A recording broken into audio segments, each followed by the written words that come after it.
Welcome, fellow night owls. Before we begin tonight's journey through history, I invite you to settle in and get comfortable.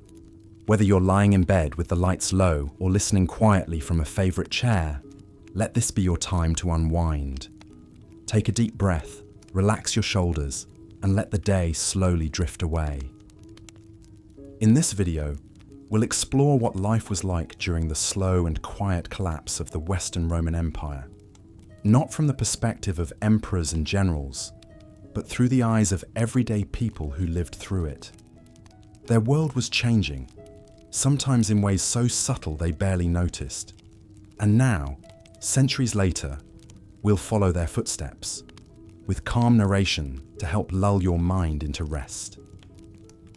If you enjoy this kind of peaceful, thoughtful content, feel free to subscribe. It helps more than you know. And as you begin to drift off, I'd love it if you left a little comment letting us know where you're listening from and what time it is for you right now. It's always a comforting reminder of how many of us are winding down together across different corners of the world. Now, let the sounds of history carry you softly into sleep. The story begins.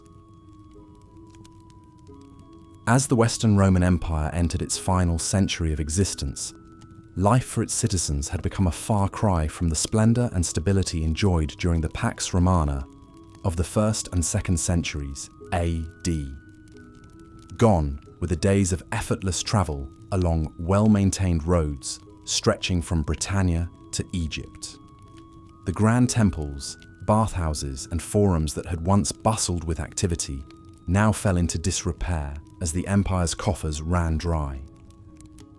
The eternal city of Rome itself, the very heart of the empire, saw its population dwindle from over 1 million at its height to a mere 30,000 by the end. For those living through the decline, a sense of unease and uncertainty hung in the air. The old gods seemed to have abandoned them. Their prayers met with silence as the world they knew crumbled around them. In the countryside, farmers tilled their fields with one eye always on the horizon, fearing the next raid by barbarian tribes emboldened by the empire's weakness. The once formidable Roman legions, their ranks now filled with foreign mercenaries of questionable loyalty, struggled to hold the frontiers against the relentless tide of invaders. In the cities, the mood was one of resignation and despair. The great public works projects that had employed so many now lay abandoned, the aqueducts and roads falling into ruin. The wealthy elite retreated into their fortified villas, hoarding what little wealth remained as the economy collapsed around them. For the poor, life became a daily struggle for survival. Their meager rations stretched thin as the grain dole that had once fed the masses dwindled to a trickle. Yet even amidst the chaos and decline, pockets of normalcy persisted. In the marketplaces, merchants still hawked their wares, though the once exotic goods from far-flung corners of the empire were now few and far between. In the taverns and inns, people gathered to share a meal and a drink, seeking solace in the company of others as the world outside grew ever more uncertain. And in the churches, a new faith offered hope to the downtrodden, promising salvation and a better life in the world to come. As the empire's borders continued to contract and the barbarian tribes drew ever closer to the gates of Rome itself, those who remained clung to what little stability they could find in their daily lives. They tended their gardens, repaired their homes, and cherished their families, knowing that each day could be their last. And when the final blow came and the last emperor was deposed, they faced the unknown future with a mix of fear and resignation, knowing that the world they had once known was gone forever, but that life, in some form, would go on. As the sun rose over the 7 hills of Rome, the city stirred to life, but the sense of unease was palpable. The once mighty Roman Empire, which had stood for centuries as a beacon of civilization, was crumbling from within. The streets, which had once bustled with the energy of a thriving metropolis, now felt subdued and uncertain, For the average Roman citizen, daily life went on, but the signs of decay were everywhere.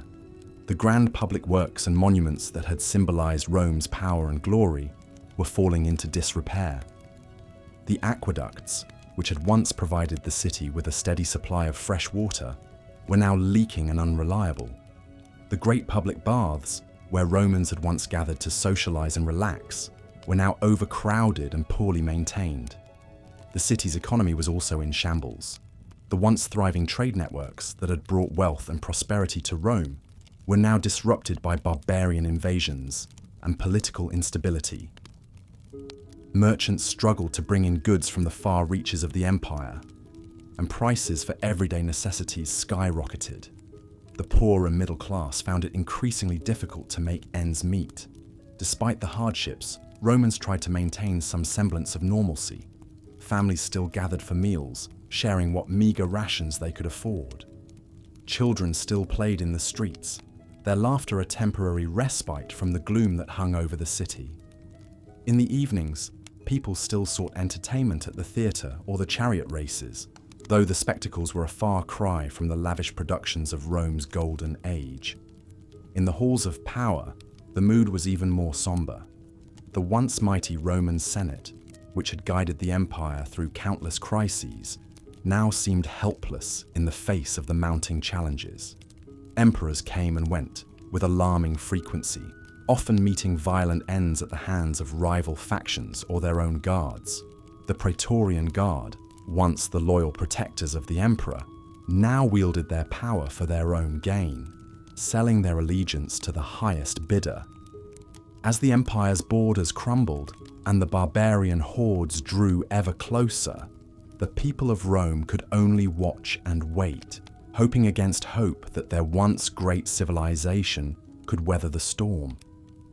But deep down, they knew that the glory days of Rome were fading, and that the world they had known was slowly slipping away. It was a time of uncertainty and fear, but also a time of resilience and hope, as the people of Rome faced the fall of an empire, one day at a time. Welcome, dear listener, to this special journey through history. In this series, we'll be exploring what life was like for the people who witnessed the decline and fall of the Western Roman Empire. Our aim is not just to recount the grand political and military events you may have heard about, but to paint a rich, immersive picture of daily life during this transformative era. Through vivid stories and fascinating historical details, we'll transport you back in time to walk the streets of fading Roman cities, experience the challenges and triumphs of ordinary people, and understand how it might have felt to watch a mighty civilization slowly crumble. All the while, my soothing voice will help you unwind, relax, and drift off into a peaceful slumber. So make yourself comfortable, dear listener. Dim the lights if you wish, and let your mind wander with me into the distant past. Don't feel the need to catch every word or remember every fact. Just let the calming cadence of the story wash over you as you sink deeper into relaxation. In each episode, we'll explore a different aspect of life during Rome's twilight years, from the bustling marketplaces and grand villas of the elite, to the humble workshops and crowded tenements of the common folk. We'll meet people from all walks of life, senators and slaves, soldiers and merchants, artisans and farmers, and hear their stories of love, loss, faith and resilience in the face of an uncertain future. As you drift off to sleep, let your imagination roam the winding streets and rolling hills of a world long past, yet still intriguing and relevant to our lives today. Tomorrow night, our journey will continue. But for now, simply rest and let the story soothe you into a deep and refreshing slumber. Good night, dear listener, and sweet dreams. As the Western Roman Empire continued its gradual decline, life for the average Roman citizen became increasingly uncertain and chaotic. The once mighty empire that had dominated the Mediterranean world for centuries was now beset by invasions, political instability, economic turmoil, and social upheaval. It's a fascinating period of history to explore, especially when seeking a calming yet engaging topic to drift off to sleep to. The fall of Rome didn't happen overnight. It was a slow, complex process that unfolded over several centuries. The exact dates are debated by historians, but most agree that the decline began in the late 3rd century CE and culminated with the deposition of the last Western Roman emperor, Romulus Augustulus, in 476 CE. During this tumultuous era, the empire faced a myriad of challenges both from within and without. Externally, Rome was under constant pressure from various barbarian tribes, such as the Goths, Vandals, and Huns, who sought to carve out their own territories from the weakening empire. These groups launched frequent raids and invasions, chipping away at Rome's borders and sapping its resources. Internally, the empire was plagued by a series of weak and ineffective emperors, many of whom were more concerned with their own power and wealth than the welfare of their subjects. As a result, life for the average Roman became increasingly difficult and unpredictable. The once thriving cities began to decline as trade routes were disrupted and the economy faltered. Many people fled to the countryside in search of safety and stability, leading to a gradual depopulation of urban centres. Those who remained often faced food shortages, disease outbreaks, and the constant threat of violence. Despite these challenges, life went on for the Romans. They continued to work, worship, and find moments of joy and connection with their loved ones. The fall of Rome was a slow, gradual process, and for many, the changes were so subtle that they may have hardly noticed them from day to day. It's this human resilience and adaptability in the face of adversity that makes this period of history so compelling to explore, especially when seeking a soothing and thought-provoking topic to help lull the mind to sleep. By the 3rd and 4th centuries AD, the once mighty Roman Empire found itself in a state of gradual decline. The Pax Romana, or Roman peace, which had brought stability and prosperity to the Mediterranean world for centuries, was beginning to crumble. The empire faced a myriad of challenges, both from within its borders and beyond. Internally, political instability had become a recurring theme. The imperial succession was no longer a smooth process, as it had been during the empire's golden age. Instead, the throne was often claimed by military strongmen who rose to power through force of arms. These emperors, known as barracks emperors, were often short-lived, their reigns cut short by assassination or military defeat. This constant turnover of power left the empire without consistent leadership and made it difficult to address the many problems it faced. One of these problems was the increasing pressure on Rome's borders. For centuries, the empire had been able to keep its enemies at bay through a combination of military might and diplomatic savvy. However, by the 3rd century, the Germanic tribes to the north and the Persian Empire to the east had grown more powerful and more aggressive. They launched frequent raids into Roman territory, testing the limits of the empire's defences. In response, the Romans were forced to divert more and more resources to the frontiers, leaving the interior of the empire vulnerable. Economic troubles also plagued the empire during this period. The cost of maintaining a vast military machine and a sprawling bureaucracy had become unsustainable. To make matters worse, the empire's currency had been debased over time, leading to inflation and a loss of confidence in the monetary system. Trade, which had once been the lifeblood of the Roman economy, began to falter as a result. Despite these challenges, life in the Roman Empire went on. In the cities, the wealthy still enjoyed the comforts and luxuries that had been a hallmark of Roman civilization for centuries. They lived in grand villas, adorned with mosaics and frescoes, attended the theatre and the games, and dined on exotic delicacies from across the empire. However, even the rich were not immune to the sense of unease that had crept over the empire. For the poor, life was a constant struggle. Many flocked to the cities in search of opportunity, only to find themselves living in crowded, unsanitary conditions. They worked long hours for low wages, barely able to make ends meet. In times of crisis, they were the first to suffer, as food shortages and disease outbreaks took their toll. In the countryside, the situation was not much better. The once prosperous villas that had dotted the landscape were falling into disrepair, as the wealthy landowners who had once maintained them withdrew to the safety of the cities. The small farmers who worked the land found themselves burdened with ever-increasing taxes and subjected to the depredations of roving bandits and invading armies. Yet even in these trying times, there were glimmers of hope. Christianity, which had once been a small, persecuted sect, was now the official religion of the empire. Its message of salvation and eternal life offered comfort to those who were suffering in this world. The church became a source of stability and support for many, providing food and shelter to the needy and offering a sense of community in an increasingly fragmented world.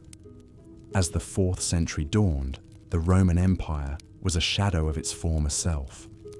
Its borders were under constant threat, its economy was in shambles, and its political system was in disarray.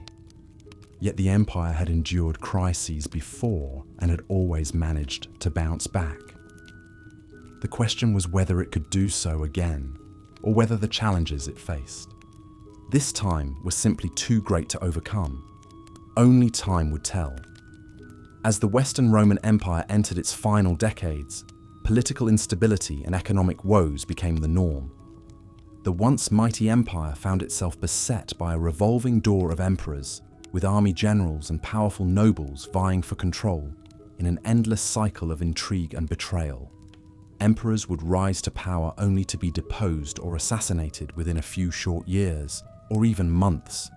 This constant upheaval made it nearly impossible for any kind of consistent, effective governance. Against this backdrop of political chaos, the empire's economy was also in shambles.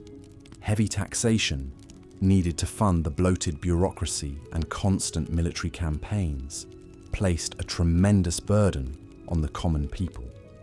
Trade, which had once flourished across the vast Mediterranean, began to break down as roads and ports fell into disrepair and bandits and pirates preyed on merchants.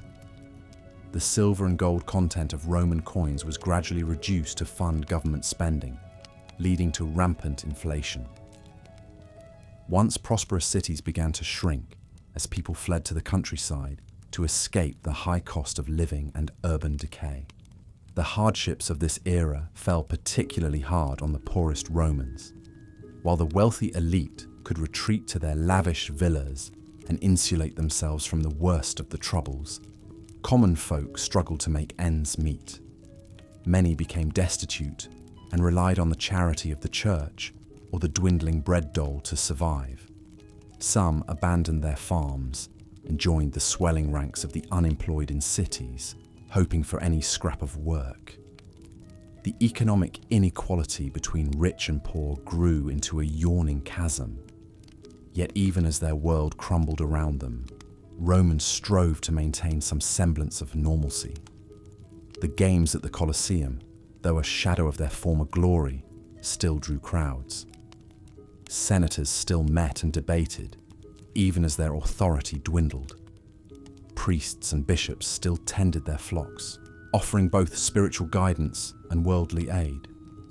Parents still sought to educate their children and pass down their traditions.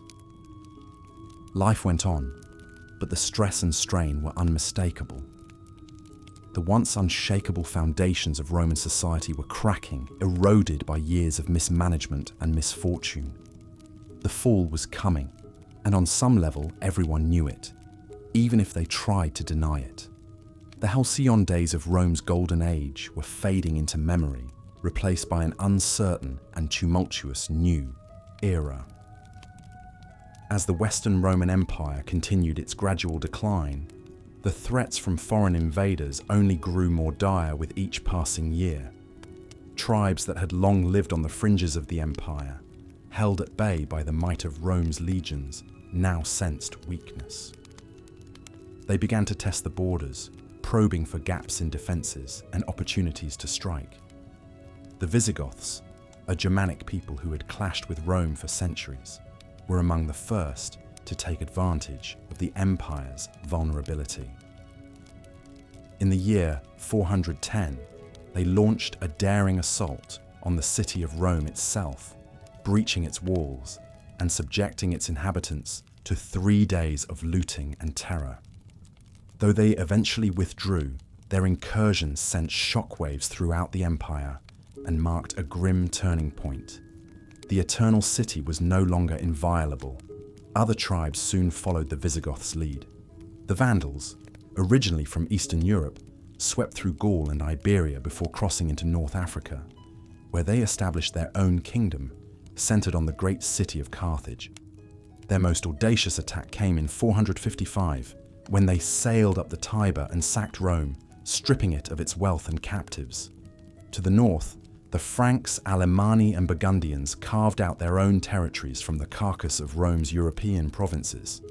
In Britain, no longer protected by the legions, Celtic and Germanic peoples fought for control. The empire was quite literally being pulled apart. For those living through these dark times, the world must have seemed a frightening and uncertain place. The security and stability that Rome had provided for centuries was crumbling before their eyes. Barbarian armies, once a distant menace, now roamed the land with impunity, leaving destruction in their wake. Many must have wondered if their civilization and all its achievements could possibly survive. Yet even as the Western Empire fragmented politically, the rhythms of daily life carried on. Farmers still tilled their fields, artisans plied their trades, and scholars debated philosophy and theology. The empire's cultural and economic influence, built up over hundreds of years, did not simply evaporate overnight. It persisted in the art, architecture, language, and customs of the successor states that began to take shape. The fall of Rome was as much a gradual transformation as a cataclysmic event. It unfolded over generations as a complex web of internal weaknesses and external pressures slowly unraveled the imperial order. But for the people who lived through it, buffeted by forces beyond their control, it must have felt like the end of the world they had always known. As the Western Roman Empire crumbled under the weight of internal strife and external threats, everyday life for the average Roman citizen grew increasingly uncertain and chaotic. The once mighty empire, which had brought stability, prosperity, and a sense of shared identity to millions, now seemed to be unraveling at the seams. In the bustling streets of Rome and other major cities, the signs of decline were everywhere. Public infrastructure, including roads, aqueducts, and buildings, fell into disrepair as government funding dwindled and corruption ran rampant. The famed Roman baths, once a hub of social interaction and leisure, began to close down as the cost of maintaining them became too burdensome. The grand spectacles at the Colosseum and other amphitheatres, which had long served as a means of pacifying and entertaining the masses, grew less frequent and less impressive as resources grew scarce. For the common people, daily life became a struggle for survival. The economy was in shambles, with rampant inflation and a devalued currency, making it difficult for families to afford even basic necessities. Food shortages were common, as the empire's once reliable trade networks broke down, and agricultural production declined due to a combination of factors, including climate change, soil exhaustion, and the loss of slave labor. Many Romans found themselves resorting to subsistence farming or relying on the charity of the church and wealthy patrons to make ends meet. The breakdown of law and order also had a profound impact on everyday life. As the empire's borders crumbled and central authority waned, banditry and lawlessness became widespread. Travel became increasingly perilous, with roads no longer safe for merchants and pilgrims alike. In the cities, crime and violence were on the rise, as desperate people turned to theft and other criminal activities to survive. The once vaunted Roman justice system, which had been a model of fairness and efficiency, became corrupt and ineffective, with bribery and political influence often determining the outcome of legal disputes. Despite the hardships and uncertainties of this period, life went on for the Roman people. Families still gathered around the hearth to share meals and stories. Children still played in the streets and attended school when possible. And communities still came together to celebrate festivals and mark important milestones. The rise of Christianity also provided a source of hope and comfort for many, with the church taking on an increasingly important role in providing social services and a sense of belonging in a world that seemed to be falling apart. Yet, even as they clung to these familiar rituals and institutions, Romans could not escape the sense that their world was changing in profound and irreversible ways. The old certainties of the Pax Romana, with its promise of peace, prosperity, and a shared cultural identity, were giving way to a new era of chaos, fragmentation, and uncertainty. For the average Roman, caught between the fading glory of the past and the gathering shadows of the future, life during the fall of Rome was a constant struggle to adapt and survive in a world that was rapidly slipping away. As the crisis of the 3rd century wore on, a new emperor would rise to power and implement sweeping reforms in a valiant attempt to stabilize the faltering empire. His name was Diocletian. Born to a humble family in the Roman province of Dalmatia, Diocletian had ascended through the military ranks with cunning and skill. In the year 284, after the dust had settled from the murder of the previous emperor Numerian, Diocletian was proclaimed emperor by his loyal troops. Diocletian recognized that the empire had simply grown too large and unwieldy for one man to effectively rule alone. In a bold move, he divided the empire into two halves, the Latin-speaking West and the Greek-speaking East. He then appointed a co-emperor, Maximian, to rule over the western provinces, while Diocletian himself oversaw the east from his capital at Nicomedia.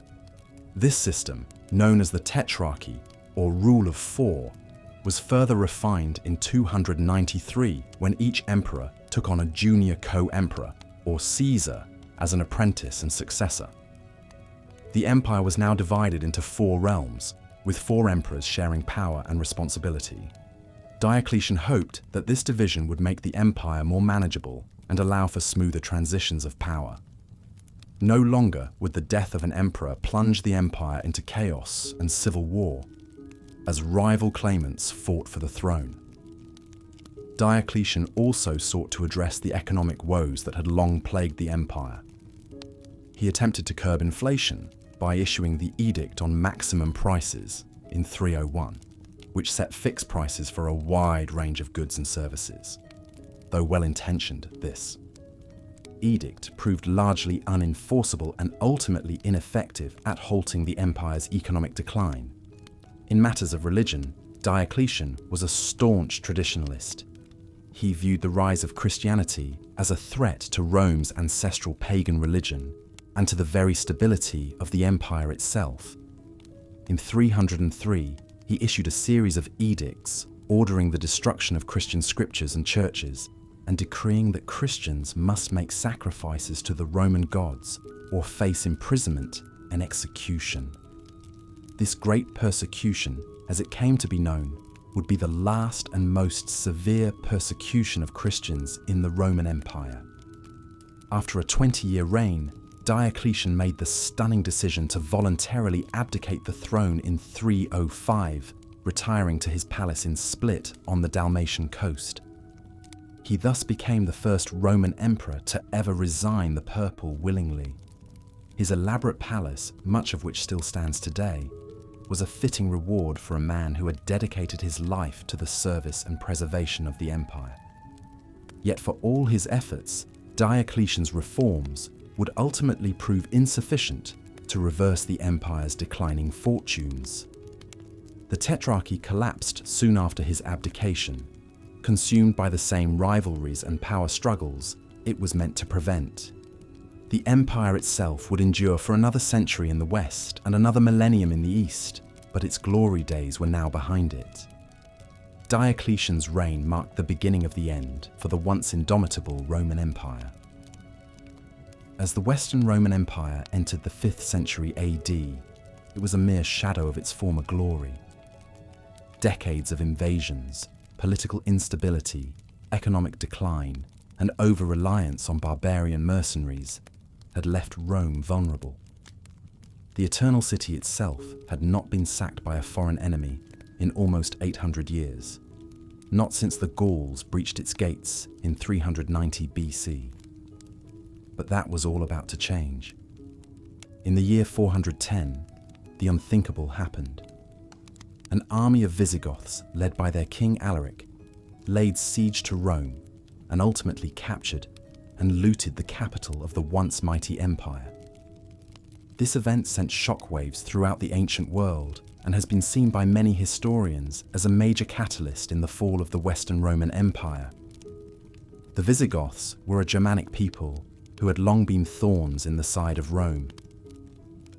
In the late 4th century, pressured by the invading Huns, they sought refuge within the empire's borders.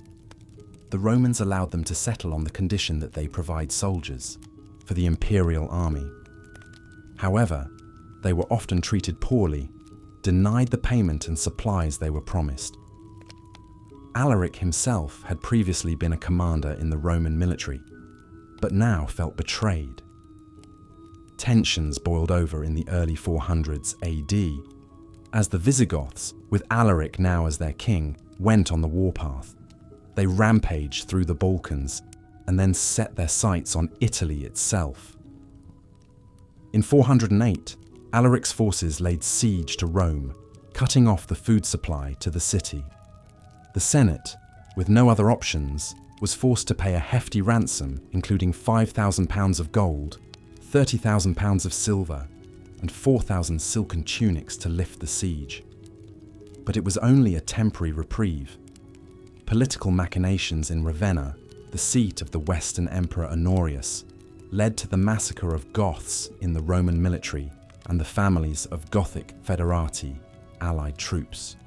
Alaric was enraged and once again marched on Rome, bent on revenge. This time, the Visigoths found that taking the city would be easier than expected. On August 24th, 410, the Salarian Gate was opened to Alaric's troops, possibly by Gothic slaves inside the city. The Visigoths poured in, and Rome's fate was sealed. What followed was 3 days of looting, pillaging, and destruction, a methodical sacking of the city that had ruled the Mediterranean world for centuries. The Visigoths were Christians, albeit following the Arian sect considered heretical by the Catholic Church. As such, Alaric ordered that the sanctity of churches be respected. Many Romans took refuge in these holy places, but other than sparing churches and those within them, the Goths plundered at will.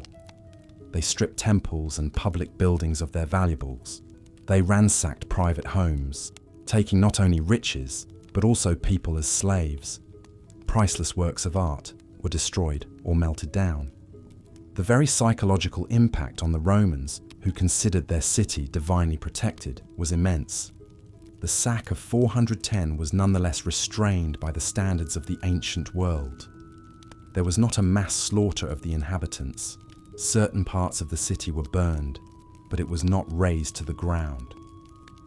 After 3 days, Alaric led his forces out, heading south with their booty and leaving a shaken Rome behind. News of the sack reverberated around the Mediterranean. To many, it was a sign that the old order was crumbling. The great Christian thinker Saint Jerome, upon hearing of the event, wrote, "The city, which had taken the whole world, was itself taken." The city of Rome would be sacked again by the Vandals in 455 AD. But it was the fall to Alaric's Visigoths that truly marked the beginning of the end. The Roman Empire would limp on in the West for a few more decades before its final fall, but the world would never be the same. The old certainties were gone, shattered like the gilded monuments of Rome. A new age of faith was beginning, even as political power ebbed away from the Caput Mundi, the capital of the world. The sack of 410 AD was more than just a military defeat. It was a turning point in history, the end of an era, and the start of the long twilight of the Roman Empire in the West. As the 4th century drew to a close, the Western Roman Empire found itself beset by numerous challenges, both from within and without. Political instability, economic strife, and social unrest had left the once mighty empire in a precarious position. The stage was set for a momentous event that would shake the foundations of the Roman world: the invasion of the Visigoths under their formidable leader, Alaric. The Visigoths, a Germanic people who had long lived along the empire's borders, had a complex history with Rome. They had served as both allies and adversaries, at times fighting alongside Roman armies and at others clashing with them on the battlefield. In the latter half of the 4th century, the Visigoths found themselves facing a new threat: the relentless advance of the Huns from the east. Seeking refuge from the onslaught, the Visigoths petitioned the Roman Emperor Valens to allow them to cross the Danube and settle within the empire's borders. Valens, seeing an opportunity to bolster his military ranks, agreed to the Visigoths' request. However, the settlement process was fraught with difficulties and mismanagement. Roman officials, tasked with overseeing the Visigoths' integration into imperial lands, often exploited and mistreated the newcomers. They forced the Visigoths to trade their possessions for dog meat, separated families, and subjected them to various indignities. Tensions between the Visigoths and their Roman hosts began to simmer. The mistreatment of the Visigoths reached a boiling point in 378 CE, when a group of Gothic warriors were invited to a feast by Roman commanders.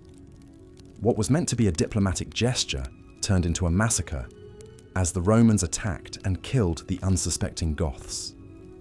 This treacherous act, known as the Battle of Adrianople, sparked a full-scale rebellion among the Visigoths. Led by a charismatic and capable leader named Fritigern, the Visigoths rose up against their Roman oppressors and won a stunning victory against Valens's forces. The emperor himself was killed in the battle, a shocking blow to Roman prestige. In the wake of the Battle of Adrianople, the Visigoths found themselves in a position of strength. They had defeated a Roman army and killed an emperor, demonstrating their formidable military prowess. However, in the years that followed, the Visigoths faced internal struggles and leadership changes. It was during this time that a new leader emerged: Alaric.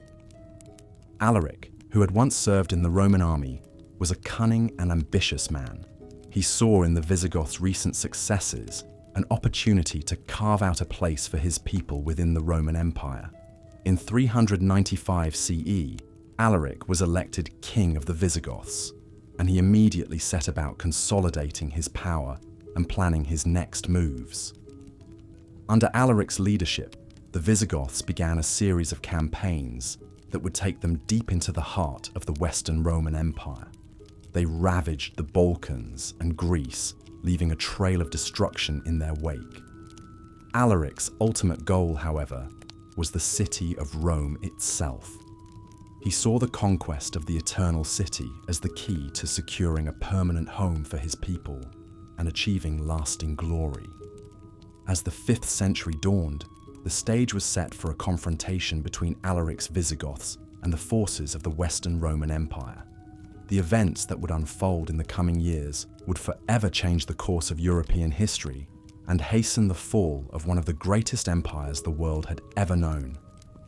As the Visigoths breached the city walls and poured into Rome, the once mighty capital descended into utter chaos and destruction. The streets erupted into a cacophony of clashing swords, galloping hooves, and the desperate screams of fleeing citizens. Flames licked at the grand marble buildings, casting an eerie orange glow against the smoke-filled sky. The scent of burning wood mingled with the metallic tang of spilled blood, creating a suffocating atmosphere of terror and despair. Barbarian warriors, clad in crude armor and wielding fierce weapons, rampaged through the city with wild abandon. They smashed through the ornate doors of patrician villas, plundering the riches within and setting fire to what remained. Priceless works of art, painstakingly crafted over generations, were carelessly shattered or tossed onto the growing pyres. The once proud statues of gods and emperors lay toppled in the streets, their stone faces bearing witness to the unfolding devastation. Panicked residents ran through the narrow alleyways, desperately seeking shelter from the relentless onslaught. Some huddled in the shadows of crumbling temples, praying for divine intervention that would never come. Others made a frantic dash for the city gates, hoping to escape the carnage, only to be cut down by the merciless blades of the invaders. The air was filled with the wails of the wounded and the dying, a haunting chorus that echoed through the once vibrant streets. As the night wore on, the great city of Rome, the heart of an empire that had endured for centuries, was reduced to a smouldering ruin. The majestic forum, where great orators had once held sway, now lay in shambles, its columns blackened by soot and its stones slick with blood. The grand villas and temples, once symbols of Rome's power and prosperity, were now nothing more than hollow shells, their former glory consumed by the flames of destruction.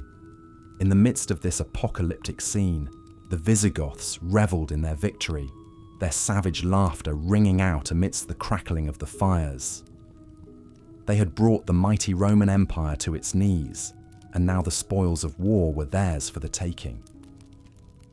The survivors of the onslaught could only watch in numb disbelief as their world crumbled around them. The once unassailable bastion of civilization reduced to a nightmare of smoke, blood, and ruin. As the Western Roman Empire crumbled, its citizens faced a profound shift in their way of life. The once thriving cities that had been the heart of Roman civilization began to decay. Aqueducts fell into disrepair, leaving people without a reliable source of clean water. Roads that had connected the vast empire deteriorated, making travel and trade increasingly difficult.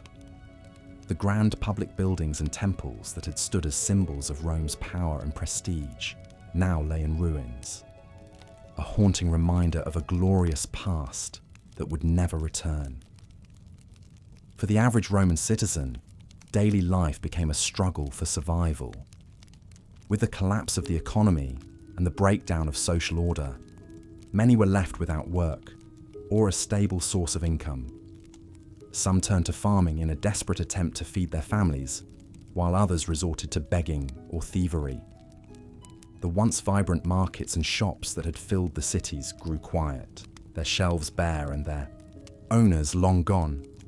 As the empire fragmented, so too did the sense of unity and purpose that had once bound its people together.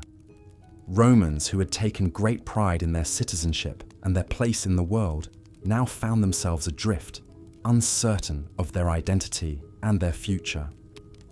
Some clung to the old ways, hoping against hope that the empire might somehow be restored to its former glory. Others embraced the new reality, seeking to forge a new path in a world that had been forever changed. The psychological impact of Rome's fall was profound and far-reaching. For generations, Romans had believed that their empire was eternal, that it would endure for all time. To see it crumble before their eyes was a shock from which many never fully recovered. Some fell into despair, unable to imagine a world without the certainty and stability that Rome had once provided. Others turned to religion, seeking solace and meaning in the face of an uncertain future. Yet even in the midst of this darkness, there were glimmers of hope. The Roman people had always been resilient, and they would need every ounce of that resilience in the years to come. As the old world died away, a new one was being born. a world in which the legacy of Rome would live on, even as the empire itself faded into memory.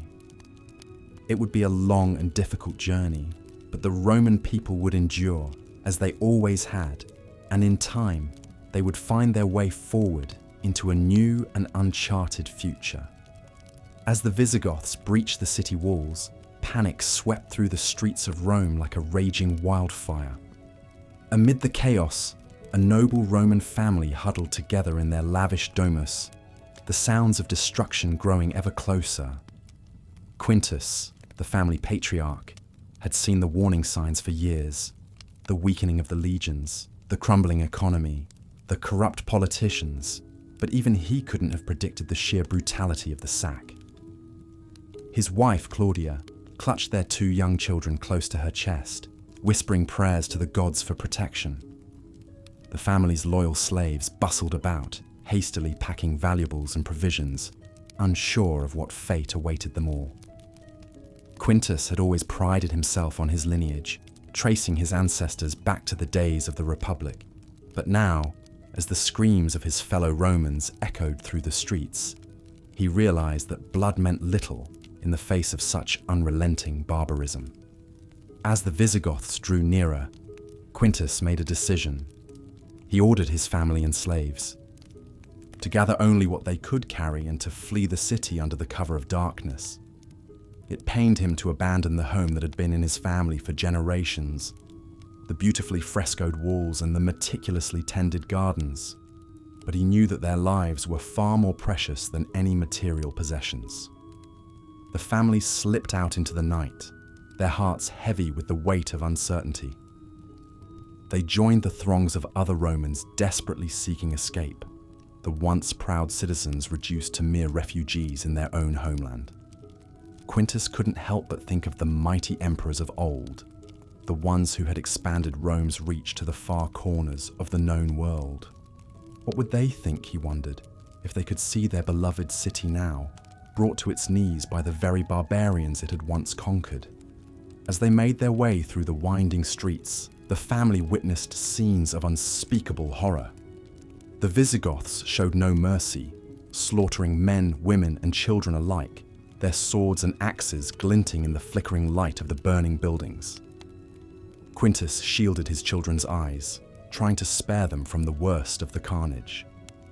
But he knew that the memories of this night would haunt them all for years to come.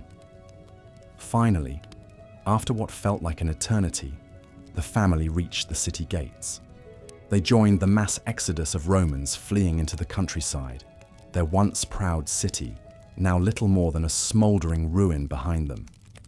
As they walked, Quintus couldn't shake the feeling that this was the end of an era, that the Rome he had known and loved was gone forever.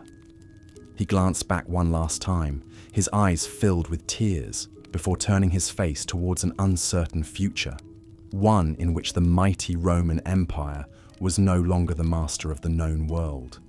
As the Western Roman Empire entered its twilight years following the sack of Rome in 410 AD, life continued on for its citizens, though marked by a pervasive sense of uncertainty and change. The eternal city, once the vibrant heart of a vast empire, now lay battered and bruised, a shadow of its former glory. Yet, amidst the rubble and the chaos, the resilient spirit of the Roman people endured. In the aftermath of Alaric's conquest, many Romans found themselves grappling with a profound sense of loss and disillusionment. The unthinkable had happened. The great city of Rome, the caput mundi, or head of the world, had fallen to barbarian invaders. This shattered the long-held belief in the invincibility and permanence of the Roman Empire. As news of the sack spread across the provinces, it sent shockwaves through the populace, eroding confidence in the once mighty imperial government. Despite the psychological blow, daily life in the Western Empire trudged forward. Farmers tended to their fields, artisans plied their trades, and merchants continued to ply the Mediterranean trade routes, albeit with a wary eye on the horizon. The rhythms of life, the cycles of planting and harvest, the exchanges in marketplaces and forums remained the backbone of society, even as the political landscape shifted beneath their feet. However, the sack of Rome had accelerated the ongoing process of decentralization and localization in the Western Empire. With the central government weakened and imperial authority diminished, power increasingly devolved to regional leaders and local magnates. In the provinces, a patchwork of Roman governors, military commanders, and barbarian chieftains vied for control, carving out their own spheres of influence. This fragmentation made life more unpredictable and subject to the whims of local power struggles. For the average Roman citizen, this decentralization meant a greater reliance on local communities and social networks. In an age of instability, family ties, patronage relationships, and religious affiliations took on heightened importance. The bonds of kinship and the support of one's community provided a measure of security and continuity in the face of an uncertain future. The sack of Rome also had profound religious and philosophical implications. To many Romans, the fall of the city seemed to challenge the very foundations of their worldview. Pagans and Christians alike grappled with the meaning of Rome's humiliation. Some saw it as divine punishment for the empire's sins, while others interpreted it as a sign of the coming apocalypse. The sack fueled a sense of existential crisis and a search for spiritual solace in an increasingly chaotic world. Amidst this turmoil, the rise of Christianity continued apace. The sack of Rome, rather than undermining the new faith, actually served to strengthen it in some ways. Many Romans found comfort and hope in the Christian message of salvation and eternal life. The Church, with its extensive network of bishops, priests, and monasteries, provided a source of stability and social services in a time of upheaval. Christianity offered a unifying force that transcended political boundaries and ethnic divisions. Yet, even as the Church grew in influence, the old ways persisted. Pagan traditions, festivals, and beliefs remained deeply entrenched in the fabric of daily life. Many Romans, especially in the countryside, continued to honor the old gods alongside the new Christian deity. This religious syncretism reflected the complex and evolving spiritual landscape of the late Western Empire. As the 5th century unfolded, the Western Empire continued its gradual unraveling. The imperial government, beset by internal strife, economic woes, and external threats, struggled to maintain control over its vast territories. Barbarian kingdoms, such as those of the Visigoths, Vandals, and Franks, carved out their own domains within the crumbling edifice of the empire. The line between Roman and barbarian became increasingly blurred as these groups intermingled and intermarried. Through it all, the Roman people adapted and persevered. They clung to their ancient traditions even as they embraced new realities. They found solace in faith, family, and community in an age of uncertainty. The fall of Rome was not a single cataclysmic event, but a gradual process of transformation and resilience in the face of adversity. Life went on, even as the once mighty empire faded into the mists of history. As the Western Roman Empire crumbled into ruin, the surviving Romans did their best to pick up the pieces and rebuild their once great civilization.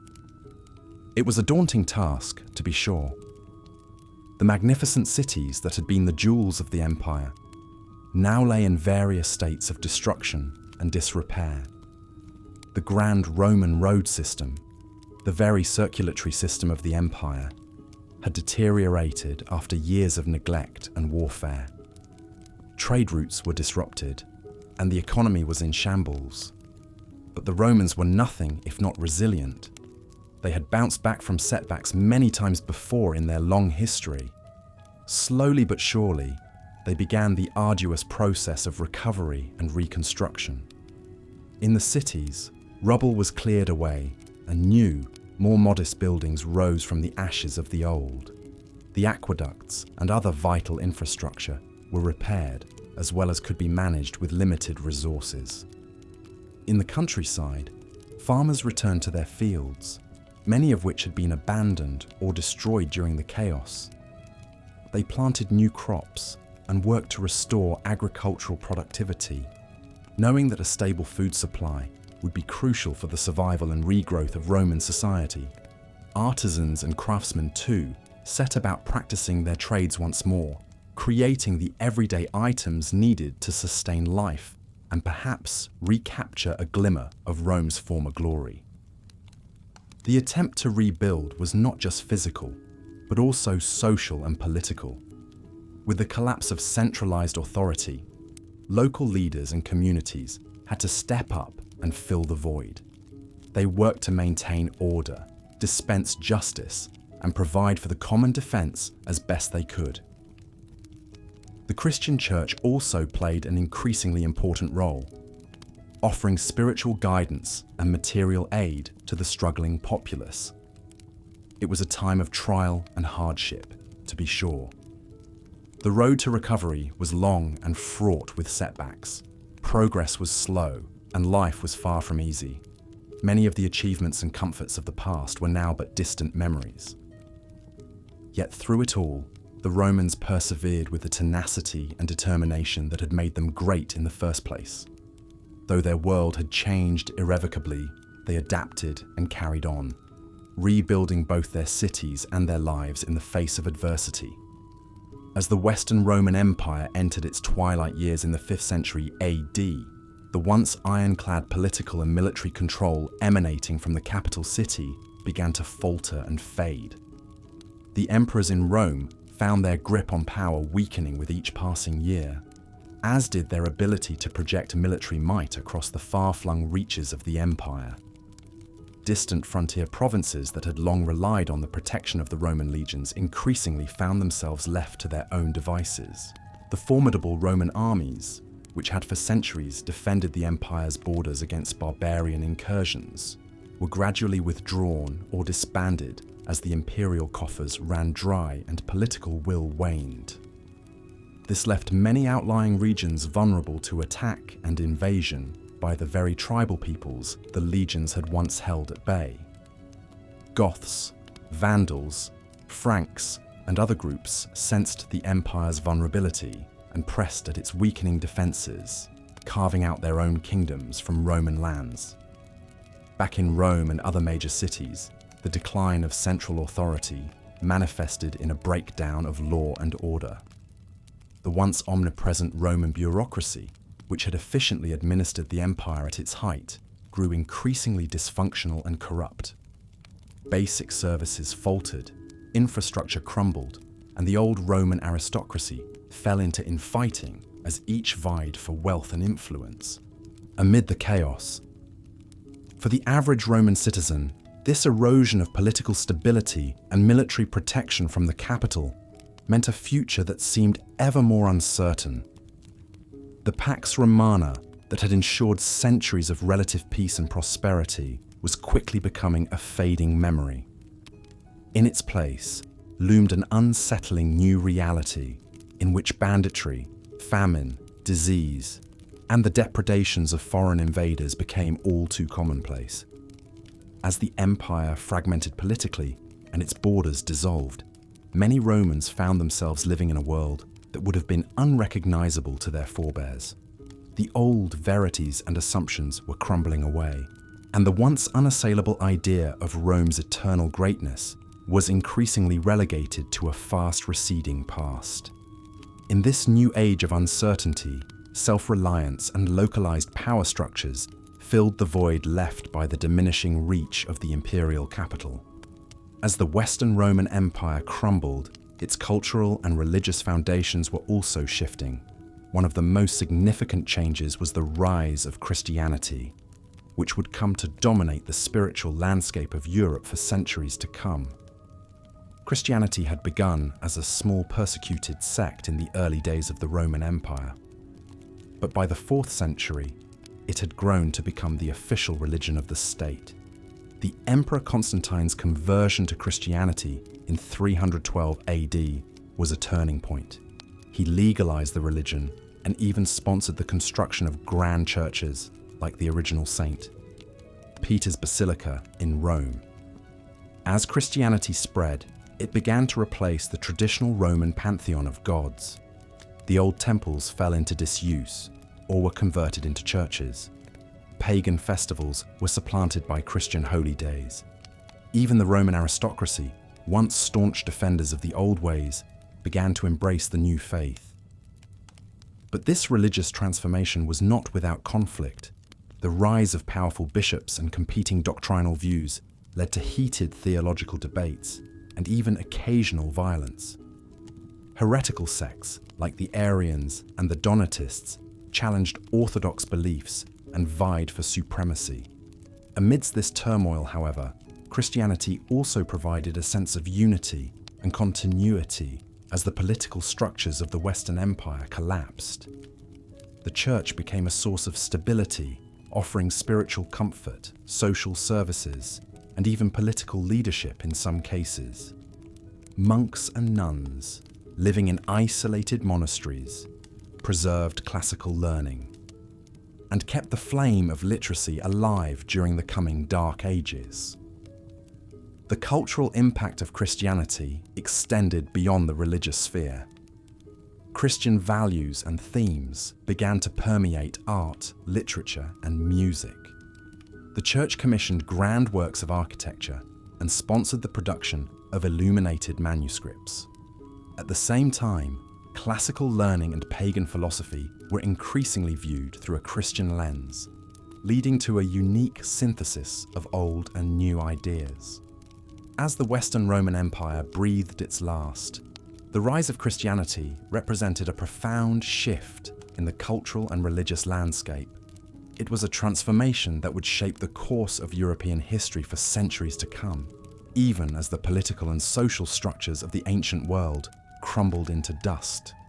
As the Western Roman Empire crumbled, life became increasingly difficult for the average citizen.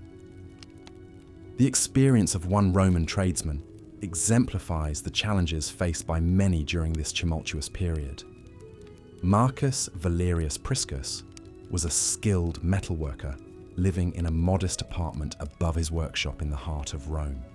For years, he had made a decent living crafting intricate bronze and silver goods for wealthy patrons. But as political instability grew and the economy faltered, Marcus found his once thriving business struggling to stay afloat. With trade routes disrupted and the value of currency fluctuating wildly, the cost of raw materials soared. Marcus was forced to raise his prices, but few could afford his wares. The aristocrats who had once been his best customers were now more concerned with funding their private armies or fleeing to their country estates than purchasing decorative metalwork. Marcus's savings dwindled as he dipped into them to cover his expenses and care for his family. As if the financial strain wasn't enough, daily life in Rome had become increasingly perilous, with the city's infrastructure crumbling and the government unable to maintain order. Crime ran rampant. Marcus had to be constantly on guard against thieves and looters who targeted the dwindling number of businesses like his that still had valuable goods. He took to sleeping in his workshop with a sword by his side, ever vigilant. Despite the hardships, Marcus persevered.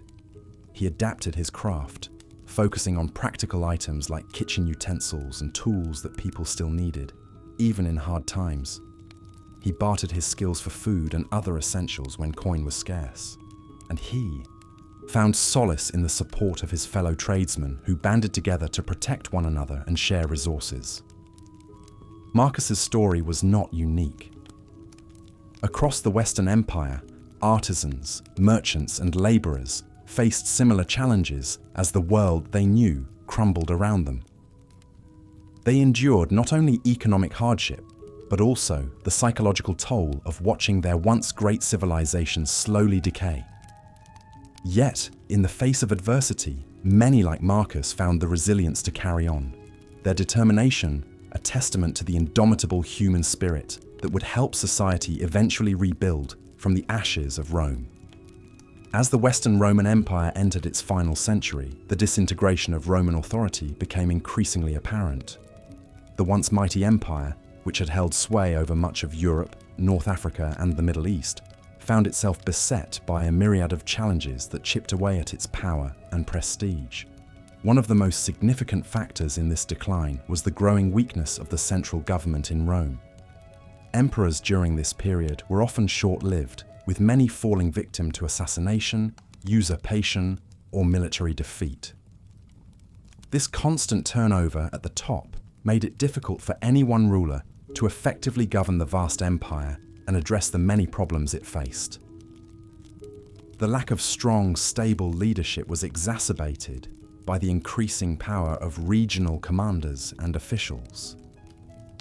As the central government's authority waned, these local leaders began to fill the void, often prioritizing their own interests over those of the empire as a whole.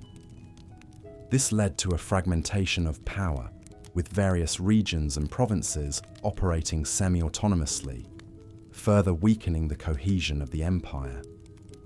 Economic troubles also played a significant role in the disintegration of Roman authority. The empire's once robust economy had been strained by years of overtaxation, inflation, and a decline in trade due to instability and foreign invasions.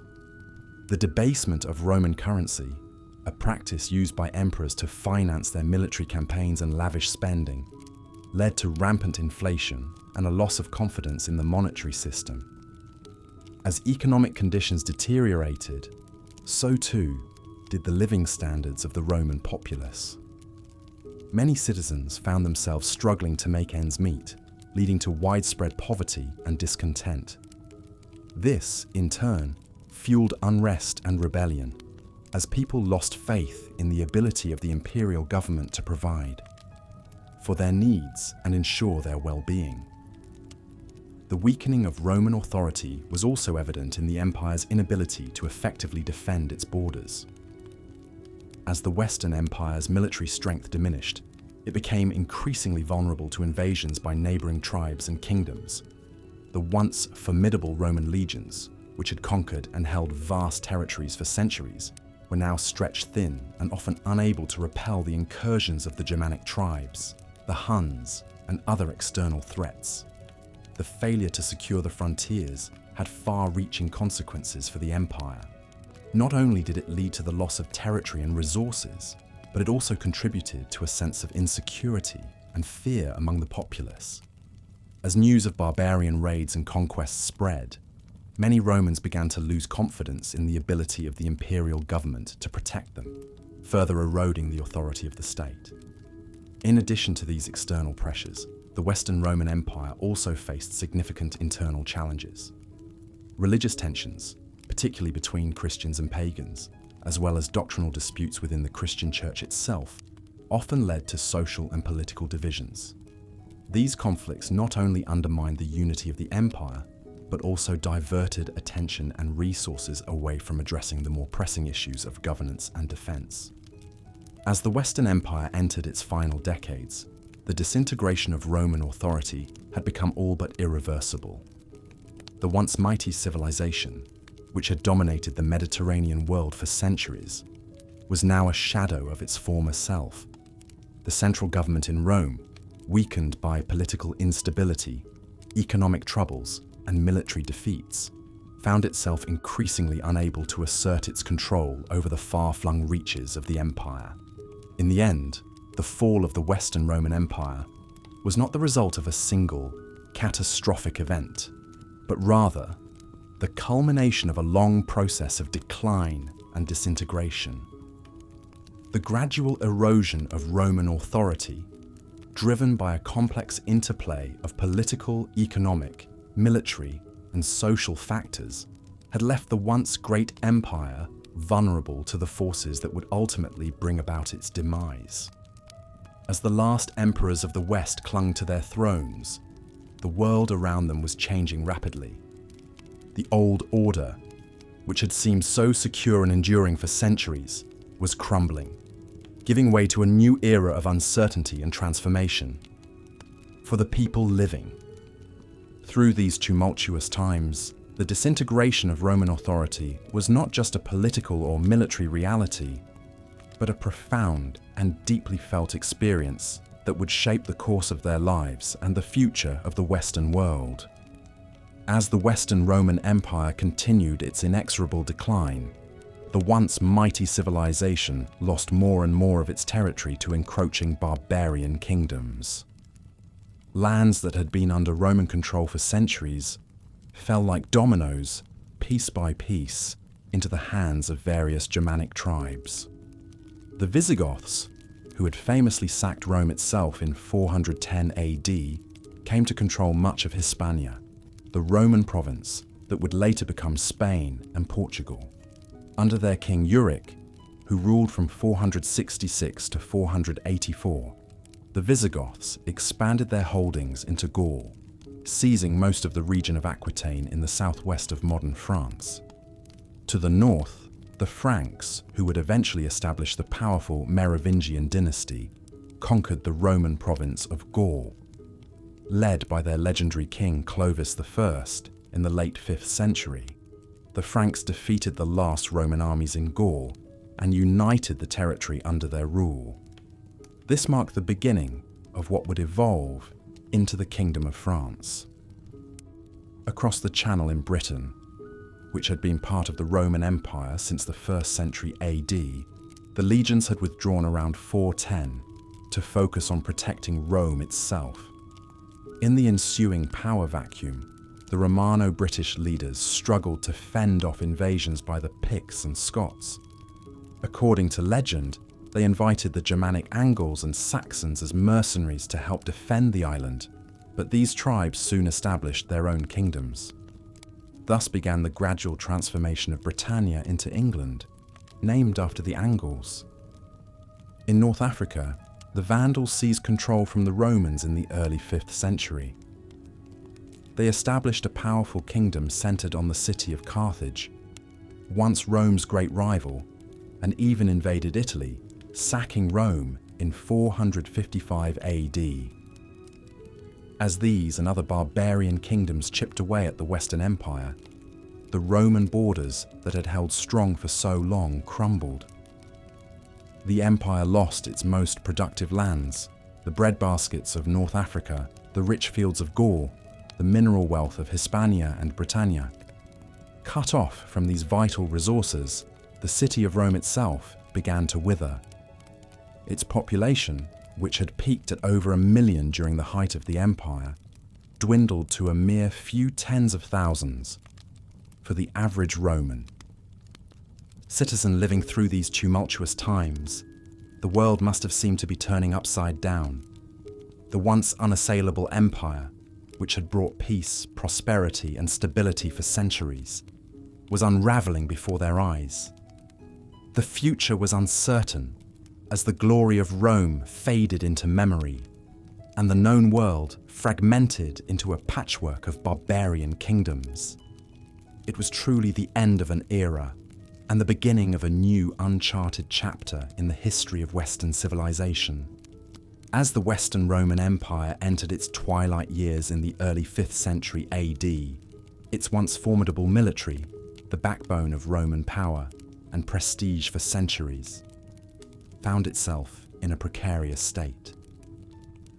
The mighty legions that had conquered vast swathes of Europe, North Africa, and the Middle East were now but a shadow of their former selves. Centuries of war, coupled with increasing political instability and economic turmoil, had taken a heavy toll on the Roman army's strength and morale. In the past, serving in the legions was considered a great honor and a path to citizenship and social advancement. But as the empire began to crumble, the prestige and loyalty associated with military service waned. Many soldiers, particularly those stationed in distant frontier provinces, felt increasingly disconnected from the political machinations and infighting that plagued the imperial court in Rome. They saw little reason to risk their lives for an empire that seemed to be coming apart at the seams. Moreover, the once rigorous standards for recruitment and training had grown lax. In desperate need of manpower, the army began to rely more heavily on hiring foreign mercenaries, known as federati, to fill its ranks. While these warriors from beyond the empire's borders were often skilled fighters, they lacked the deep-seated loyalty and discipline that had defined the Roman legions of old. Many were more interested in the promise of plunder and personal gain than in defending the empire's interests. This decline in military strength and loyalty left the Western Roman Empire vulnerable to the increasing pressures it faced from all sides. The legions struggled to repel the incursions of barbarian tribes along the Rhine and Danube frontiers, while also contending with internal revolts and usurpations. In a vicious cycle, each military defeat and loss of territory further eroded the army's morale and cohesion, making it even more difficult to mount an effective defense of the empire. As the once indomitable legions grew weaker and less reliable, the Western Roman Empire's fate hung in the balance. The dwindling military strength and loyalty of the Roman army was a key factor in the empire's ultimate collapse, as it left Rome increasingly unable to protect its borders and maintain order within its vast territories. It was a far cry from the days when the mere sight of a Roman legion on the horizon was enough to strike fear into the hearts of Rome's enemies. Now, the legions were a mere flicker of their former glory, and the empire they had once defended so fiercely was slipping inexorably into the pages of history. As the Western Roman Empire entered its twilight years in the 4th and 5th centuries AD, the once mighty civilization found itself beset not only by external threats, but also by growing corruption and infighting among its ruling elites. The imperial court, the Senate, and the military leadership were increasingly gripped by power struggles, political intrigue, and personal rivalries that undermined the stability and effectiveness of the Roman state. Ambitious politicians and generals jockeyed for influence, often resorting to bribery, assassination, and outright civil war to advance their interests. The imperial throne itself became a prize to be fought over, with multiple claimants and usurpers vying for supremacy. In one particularly turbulent period between 235 and 284 AD, known as the Crisis of the 3rd Century, the empire saw no fewer than 26 different emperors, many of whom met violent ends at the hands of their rivals or their own soldiers. This constant turnover of leadership and the accompanying political chaos made it difficult for the empire to mount a coherent response to the many challenges it faced, from barbarian invasions to economic decline. Instead of working together to address these pressing issues, Roman elites were often more concerned with preserving their own power and wealth, even if it meant undermining the very foundations of the state they were supposed to serve. Corruption was rampant, with officials at all levels using their positions to enrich themselves and their allies. Tax collectors, in particular, were notorious for their greed and abuse of power, squeezing the populace for every last coin while lining their own pockets. This not only fueled resentment and unrest among the common people, but also starved the imperial treasury of much-needed revenue. Even the once proud Roman legions were not immune to the rot of corruption and infighting.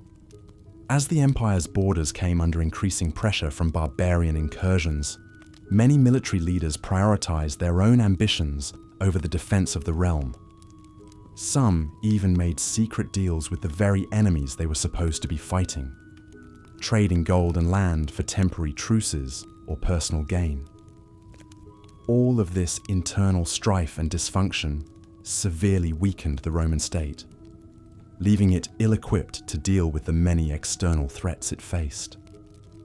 As the empire's institutions crumbled from within, its enemies grew bolder and more numerous, sensing that the once mighty Roman civilization was now ripe for the taking. the stage was set for the final act in the long, slow decline of the Western Roman Empire, as corruption and infighting among its elites hastened its eventual fall. As the Western Roman Empire crumbled in the late 5th century CE, a young boy found himself at the center of momentous historical events.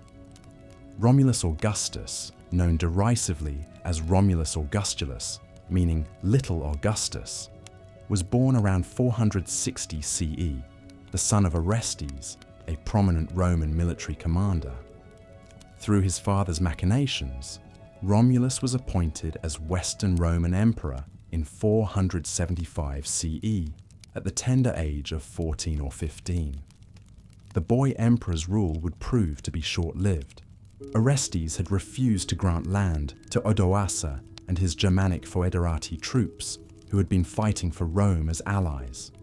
Odoacer, himself a Germanic officer, rebelled against Orestes, capturing and executing him in August of 476. Soon after, Odoacer advanced on Ravenna, the capital and residence of the young Emperor Romulus. The city was swiftly captured, but in a surprise act of mercy, Odoacer spared the boy's life. On September 4th, 476 CE, Romulus Augustulus was formally deposed, becoming the last Western Roman emperor. In a letter to the Eastern Roman Emperor Zeno, Odoacer portrayed his actions as merely removing a usurper, arguing there was no longer a need for a separate Western emperor. The deposed Romulus was sent to live in the Castellum Lucullanum, a fortress in Campania near Naples. There, he lived out his days in comfortable retirement on a generous pension provided by Odoacer. It was an unexpectedly peaceful fate in such a turbulent time. The story of Romulus Augustulus, the reluctant last emperor, marked the end of an era. His deposition formalized the dissolution of the Western Roman Empire, even as the Eastern Empire continued in Constantinople. A child caught up in.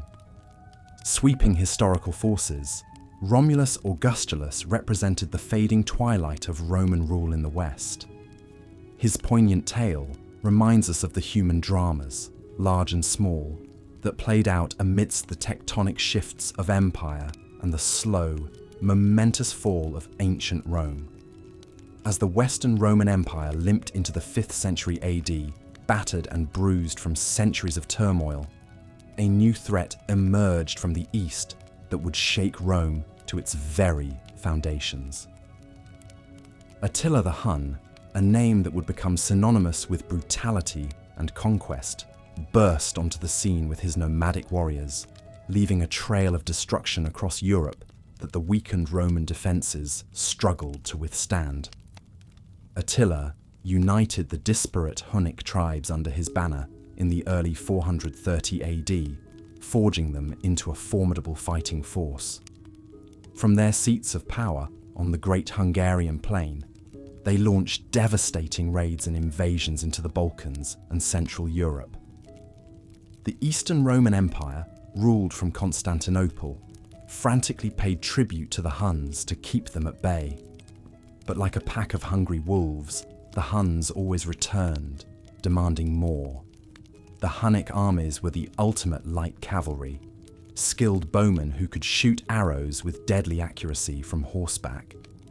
Their short composite bows outranged the Roman weapons, allowing the Huns to strike and retreat before the legionaries could mount an effective defense. Hunnic riders could cover vast distances quickly, appearing like ghosts on the horizon to pillage towns and farmlands before vanishing again, leaving smouldering ruins in their wake.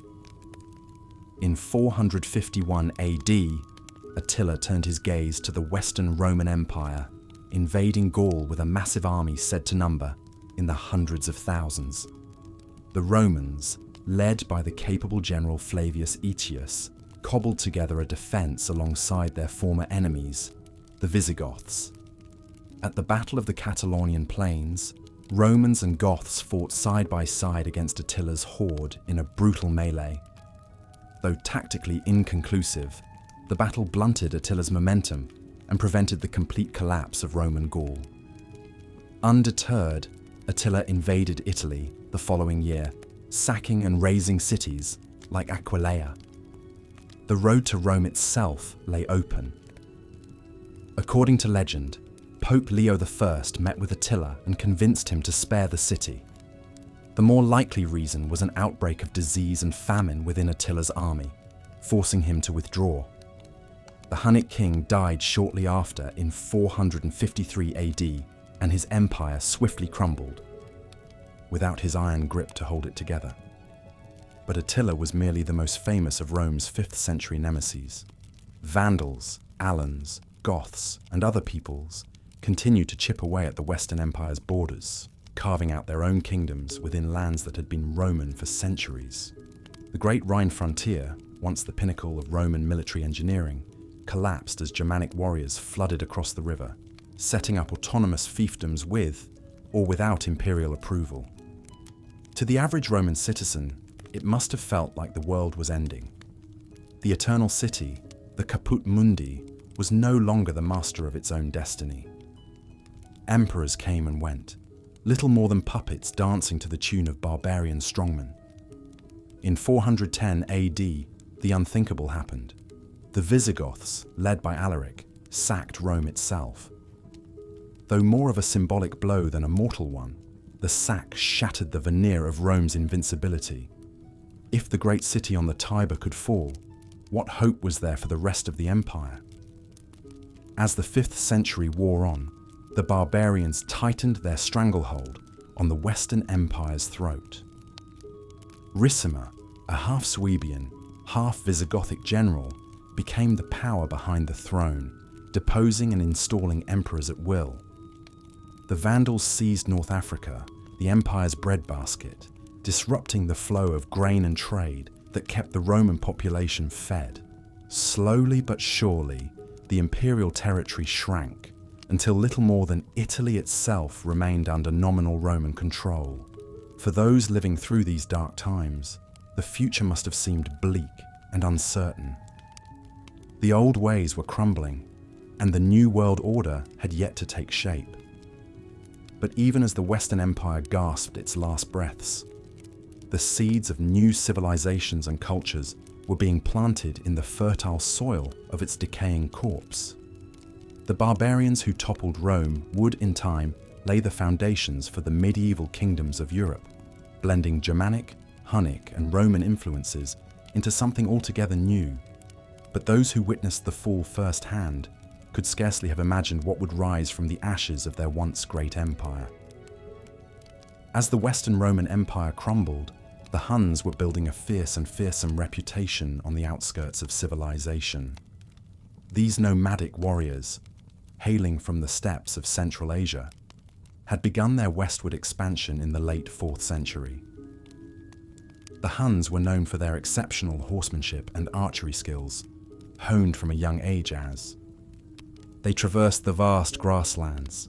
They could shoot arrows with deadly accuracy while riding at full gallop, a tactic that struck terror into the hearts of their enemies.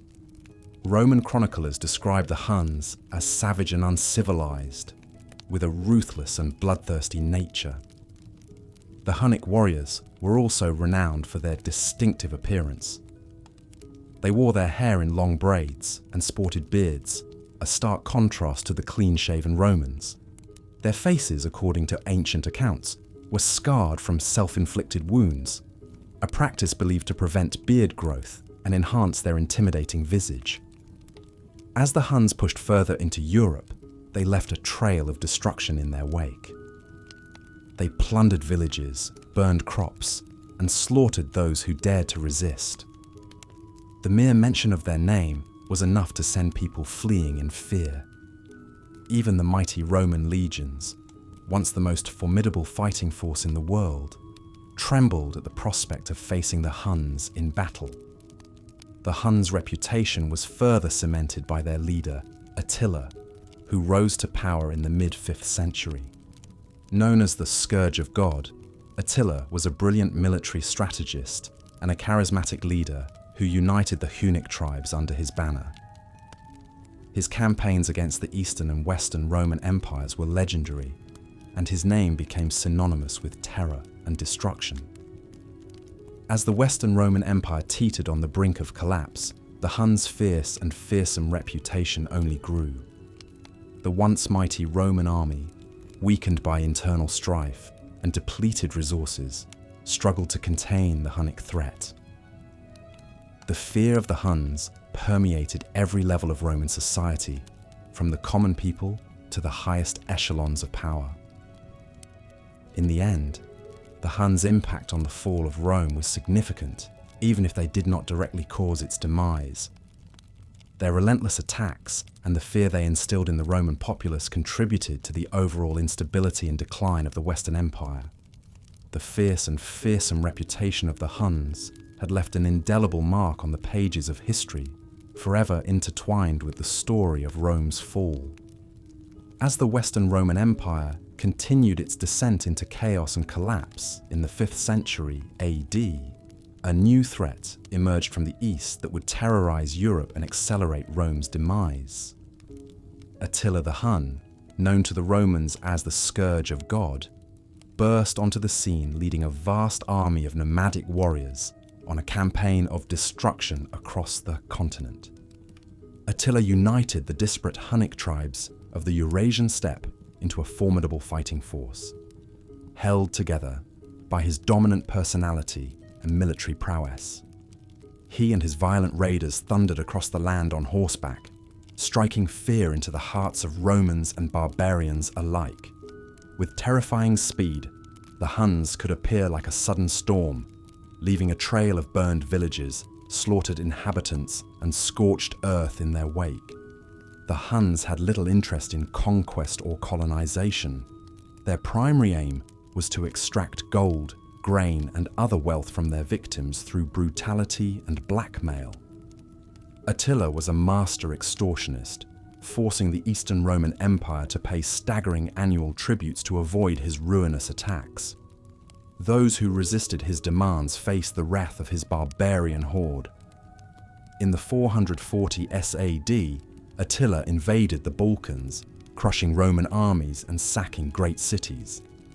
The Eastern Roman capital of Constantinople only narrowly escaped destruction thanks to its mighty Theodosian walls.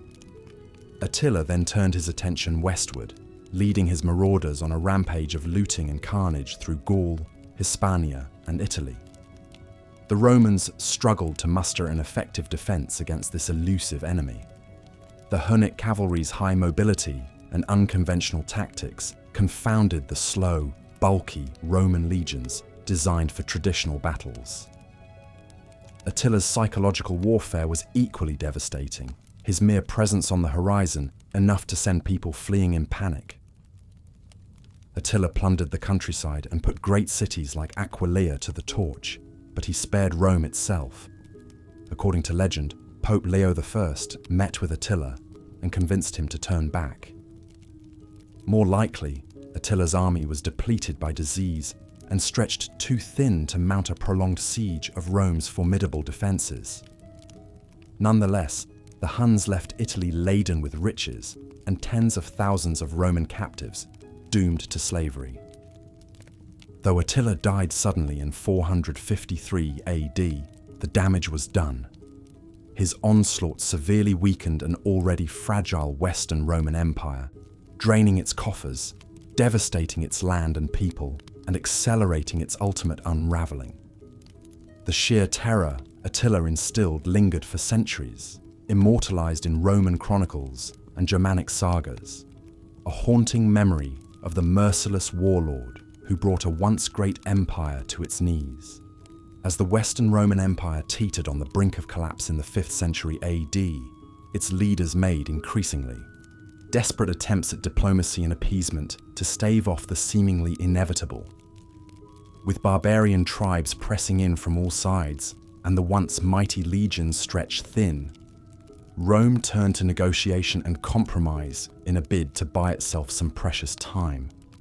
In a humbling reversal of fortune, the same empire that had once conquered and subjugated so much of the known world now found itself trying to bargain with the very peoples it had long considered beneath it. Envoys were sent out bearing lavish gifts and promises of tribute, as Rome sought to convince the barbarians to spare its cities and citizens from the ravages of invasion. But such measures were often little more than stopgaps, and the concessions Rome was forced to make only seemed to embolden its enemies further. In some cases, the empire even resorted to outright bribery, paying off barbarian leaders with gold and silver in exchange for temporary peace. It was a far cry from the days when Rome had dictated terms to the rest of the world, and a stark reminder of just how far the once great empire had fallen. Of course, not all of Rome's diplomatic efforts were so ignominious. There were still those among the empire's leaders who sought to negotiate from a position of strength, using a combination of flattery, threats, and appeals to mutual interest to keep the barbarians at bay. But as the years wore on and the empire's plight grew ever more dire, such voices became fewer and further between. In the end, no amount of diplomacy or appeasement could save the Western Roman Empire from its ultimate fate. The rot had simply run too deep, and the forces arrayed against it had grown too strong. But for a brief moment in history, as the world they had known crumbled around them, the people of Rome clung to the hope that somehow, through some last-ditch effort at negotiation, they might yet stave off the darkness a little while longer. As tensions mounted between the Romans and the Huns, a Roman diplomat by the name of Priscus found himself on a perilous mission to negotiate with the infamous Attila the Hun.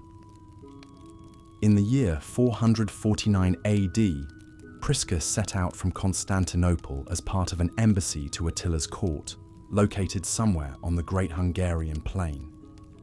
The journey was long and arduous, taking the diplomatic party through treacherous terrain and hostile territories. After weeks of travel, Priscus and his companions finally arrived at Attila's sprawling compound, a vast network of wooden buildings and tents that seemed to stretch on forever. They were greeted by a dizzying array of sights, sounds, and smells. The clamour of blacksmiths at work, the aroma of roasting meats, and the chatter of people from all corners of Attila's empire. Priscus was ushered into Attila's presence, where he found himself face to face with the man who had become the scourge of the Roman world. Attila was not the barbarian brute that Priscus had expected, but rather a shrewd and calculating leader who knew how to wield his power. The two men engaged in a delicate dance of diplomacy, each trying to gain the upper hand without pushing the other too far. Over the course of several days, Priscus attended lavish banquets and witnessed firsthand the complex workings of Attila's court. He marveled at the way Attila managed to hold together such a vast and diverse empire, with people from dozens of different tribes and cultures all coexisting under his rule. But even as he admired Attila's political savvy, Priscus could not shake the sense of unease that hung over the negotiations. He knew that the fate of the Roman Empire hung in the balance, and that one false move could lead to disaster. In the end, Priscus was able to secure a fragile peace with Attila, but he knew that it would not last forever. As he made the long journey back to Constantinople, he could not help but wonder what the future held for Rome, and whether it would be able to withstand the gathering storm that was Attila and his Huns. As the Roman Empire began its slow decline, life for its citizens took on a new character, shaped by the crumbling institutions that had once provided stability and order. In the cities, the grand public works and monuments that had been the pride of earlier generations now often sat in disrepair, a silent testament to the fading glory of Rome. The forums where citizens had gathered to debate and socialize grew quieter as people retreated into their private lives, unsure of what the future held. For the wealthy, life went on much as it always had, albeit with a growing sense of unease. They still held lavish banquets in their sprawling villas, reclining on plush couches as servants attended to their every need. But now, the conversations were tinged with worry, as news of barbarian incursions and political turmoil filtered in from the far reaches of the empire. Some began to flee to their country estates, hoping to wait out the storm in the relative safety and comfort of their rural retreats. The middle class, once the backbone of Roman society, found themselves increasingly squeezed by the economic pressures of the time. Artisans and shopkeepers struggled to make ends meet as trade routes were disrupted and the value of currency fluctuated wildly. Many were forced to abandon their trades and seek employment in the households of the rich, or even to sell themselves into slavery to escape poverty. For the poor, life had always been a struggle, but the crumbling of the empire only made their lot harder. With the breakdown of the annona, the system that had once ensured a steady supply of grain to the cities, food shortages became more common. The poor crowded into squalid insulae, the multi-story tenements that packed the poorer quarters of Rome and other cities, living in cramped, unsanitary conditions. Disease was rampant, and infant mortality skyrocketed. In the countryside, the once prosperous villas that had dotted the landscape fell into decay as their owners abandoned them for the relative safety of the cities. Fields lay fallow, and the great aqueducts that had irrigated the land fell into disrepair. Peasants eked out a meagre existence, burdened by heavy taxes and the constant threat of marauding bandits and invaders. Yet even in these dark times, life went on. Children played in the streets, their laughter echoing through the alleyways. Lovers met in secret, stealing moments of joy amid the uncertainty. Families gathered around the hearth to share meals and stories, finding comfort in the bonds of kinship. In the marketplaces, merchants still hawked their wares, their voices rising above the din of the crowds. People still gathered in the public baths, soaking in the steamy water and gossiping about the latest news. In the amphitheatres, gladiators still fought and died for the entertainment of the masses, though the spectacles were fewer and less grand than in years past. Religion took on new importance in this time of upheaval, as people sought solace and meaning in the face of an uncertain future. Christianity, once a small, persecuted sect, began to gain traction, offering a message of hope and salvation that resonated with many. Pagan cults also flourished, as people turned to the old gods in a desperate attempt to stave off the chaos that seemed to be engulfing the world. As the empire crumbled around them, the people of Rome clung to what they knew, to the rhythms and routines of daily life that had sustained them for generations. They adapted as best they could to the changing times, finding small joys and moments of normalcy amid the tumult.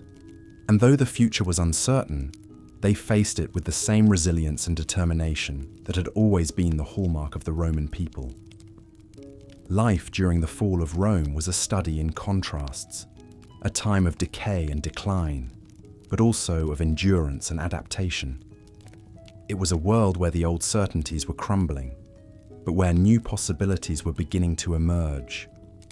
And through it all, the people endured, their lives a testament to the indomitable spirit of humanity in the face of even the greatest challenges. As the Western Roman Empire spiraled into decline, its once impressive infrastructure began to crumble and decay. The vast network of roads that had enabled the swift movement of troops, goods, and information across the empire fell into disrepair. With dwindling funds and manpower, the maintenance of these vital arteries became increasingly difficult. Potholes and cracks marred the once smooth surfaces, making travel more arduous and time-consuming. Bridges that had stood for centuries began to collapse, severing important trade routes and isolating communities. The aqueducts, marvels of Roman engineering that had supplied cities with fresh water, also suffered from neglect. Leaks sprung from the aging pipelines, and sections of the elevated channels crumbled away. In some cases, desperate citizens resorted to stripping lead from the aqueducts to fashion into other goods, further compromising the integrity of the water supply systems. As the flow of clean water diminished, sanitation in the cities deteriorated, leading to the spread of disease and a decline in public health. The degradation of infrastructure had far-reaching consequences for the people living in the waning days of the Western Roman Empire. Farmers struggled to transport their crops to market, leading to food shortages in urban areas. Merchants faced longer and more perilous journeys, driving up the cost of goods. Communication between different regions became more difficult, weakening the cohesion of the empire. The once mighty Roman army, which had relied on the road network for quick deployment, found its mobility severely hampered. As the infrastructure crumbled, so too did the sense of unity and purpose that had held the empire together.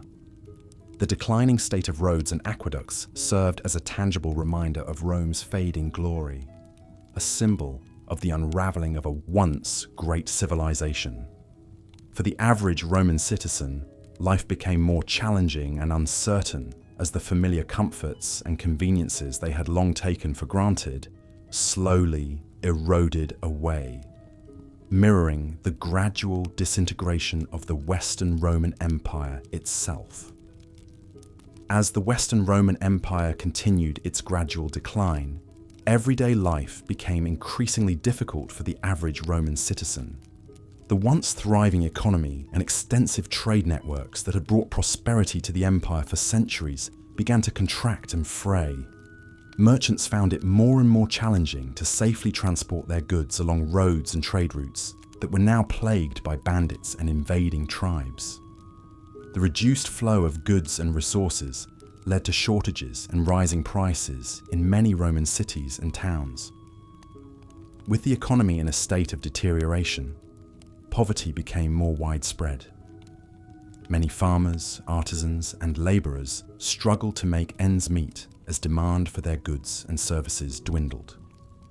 Some were forced to abandon their trades altogether, seeking employment as hired hands or even resorting to begging in the streets. In the countryside, small farmers often found themselves unable to compete with the large, wealthy estates that dominated agricultural production. These struggling farmers frequently had no choice but to sell their land and become tenant farmers or migrate to the cities in search of work. The once vibrant urban centers of the Roman Empire were not immune to the economic downturn. As trade and commerce slowed, many businesses shuttered their doors, leaving behind empty storefronts and unemployed workers. The city's poorer districts became increasingly overcrowded as more people from the countryside poured in, hoping to find a better life. However, with limited opportunities and resources, these urban poor often found themselves living in squalid conditions, relying on the charity of the wealthy or the increasingly overburdened state welfare system. As poverty spread and the gap between rich and poor widened, social unrest began to simmer beneath the surface of Roman society. Desperate people sometimes turned to crime, joining gangs of thieves, or even forming mobs to loot and riot during times of extreme hardship. The government, already strained by the costs of defending the empire and maintaining order, found it increasingly difficult to address the needs of its most vulnerable citizens. This growing inequality and instability further weakened the foundations of the once mighty Roman Empire, contributing to its eventual collapse in the West. As Christianity continued to spread and gain influence throughout the Roman Empire in the 4th and 5th centuries, it increasingly came into conflict with the traditional pagan religions that had long been practiced in Rome. These clashes between paganism and Christianity played out in both the religious and political spheres, contributing to the growing instability during the empire's gradual decline and fall. For centuries, Roman religious life had centered around the worship of a pantheon of gods and participation in various festivals, rituals, and sacrifices in their honor.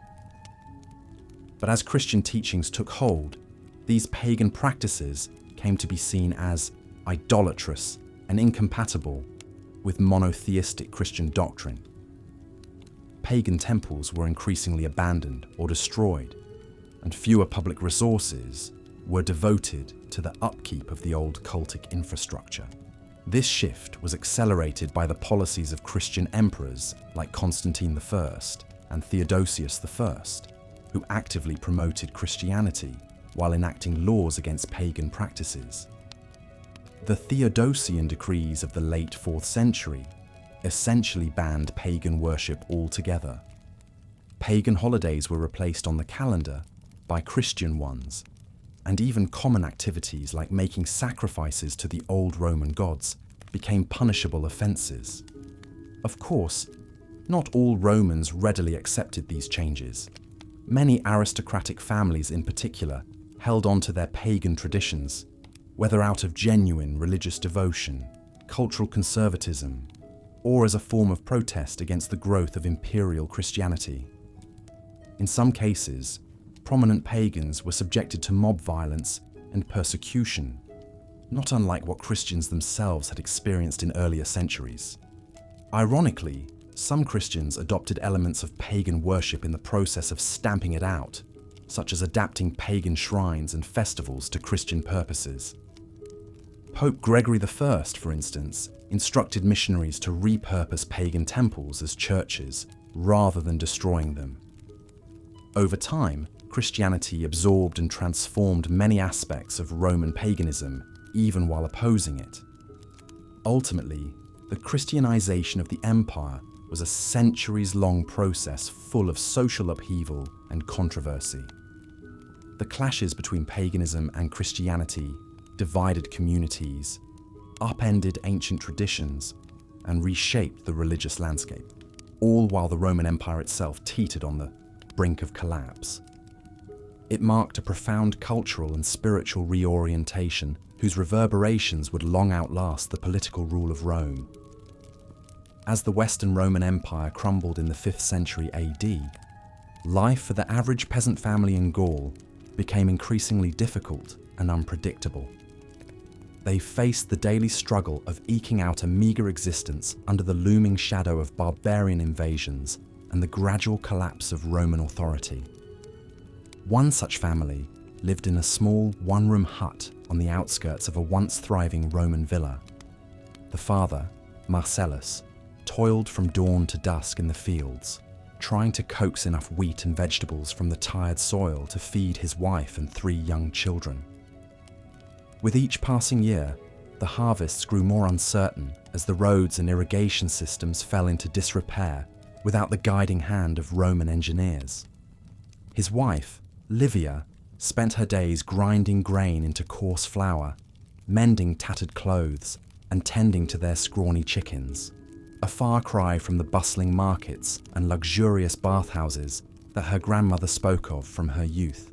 The children, too young to fully grasp the precariousness of their situation, played simple games with sticks and stones, blissfully unaware that their chance for education and a better life was slipping away with each passing day.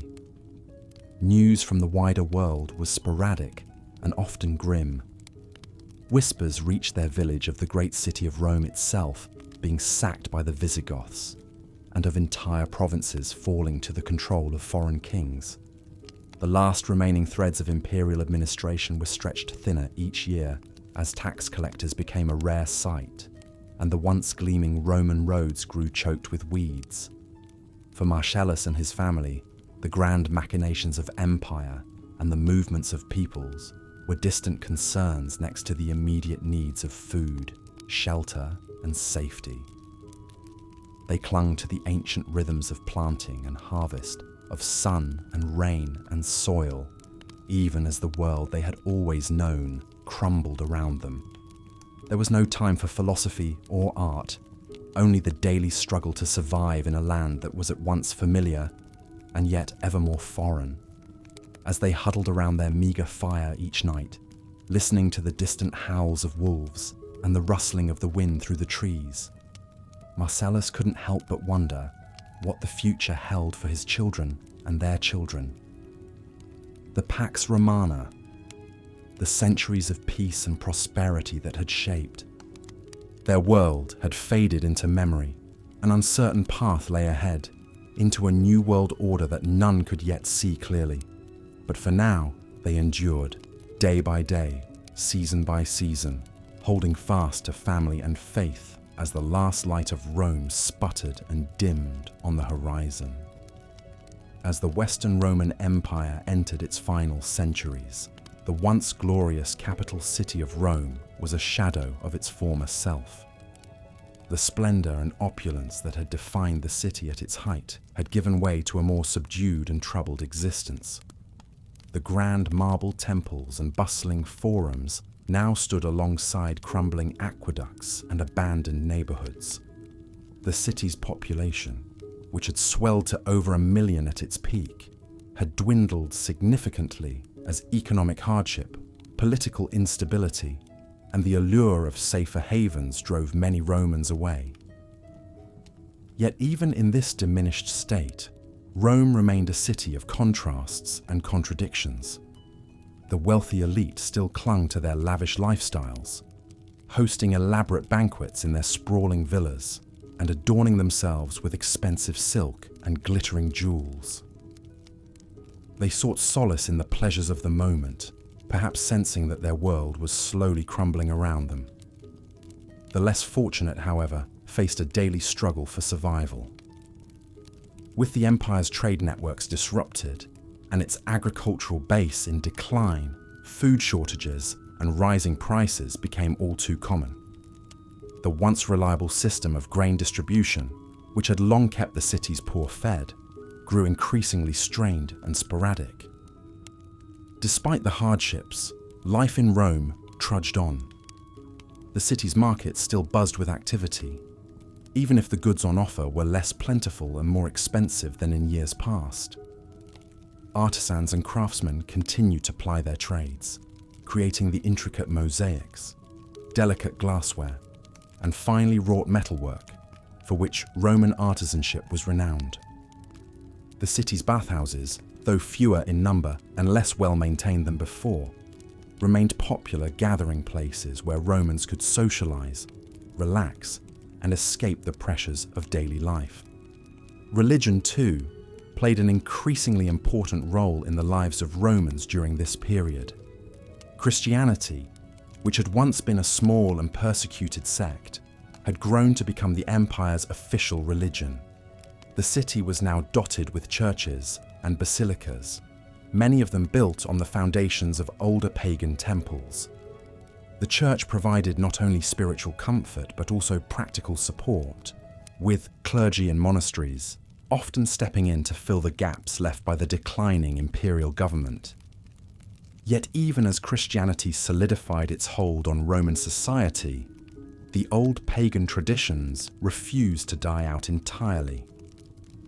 Many Romans, particularly those in the countryside, continued to observe the ancient festivals and make offerings to the old gods alongside their Christian worship. This blending of old and new, pagan and Christian, was a testament to the resilience and adaptability of Roman culture, even in the face of great change. As the empire's borders grew increasingly porous and its armies less able to defend against foreign incursions, the spectre of invasion loomed large in the minds of many Romans. The city's once mighty walls, which had stood for centuries as a symbol of Rome's invincibility, now seemed all too vulnerable. Stories of barbarian raids and the sacking of other Roman cities spread like wildfire, fueling a sense of unease and foreboding. Yet despite the many challenges they faced, the people of Rome clung to their identity as Romans. They took pride in their city's long history and rich cultural heritage, even as they watched the empire that had once seemed eternal slowly crumble around them. In the face of an uncertain future, they found solace in the familiar rhythms of daily life, in the bustle of the markets, the laughter of children at play, and the quiet moments of reflection in the city's churches and temples. As the sun set over the 7 hills of Rome, casting long shadows across the city's ancient streets and monuments. One could almost imagine the ghosts of Rome's glorious past mingling with its troubled present. The city that had once been the center of the world, the Caput Mundi, was now a mere flicker of its former self. Yet even in its decline, Rome remained a city of enduring fascination, a testament to the heights of human achievement and the inexorable march of history. As the Western Roman Empire crumbled, the once grand architecture and cultural institutions that had defined Roman life for centuries began to fade and decay. The magnificent temples, bathhouses, and amphitheatres that stood as testaments to Rome's power and prosperity now sat in disrepair, their marble facades cracked and crumbling, their intricate mosaics and frescoes slowly eroding away. The famous Roman roads, which had connected the vast empire and facilitated trade and communication, fell into neglect. Without regular maintenance, the stone-paved highways that had once been the envy of the world became overgrown with weeds and riddled with potholes, making travel increasingly difficult and dangerous. The great public works projects that had provided citizens with clean water, sanitation, and entertainment also suffered.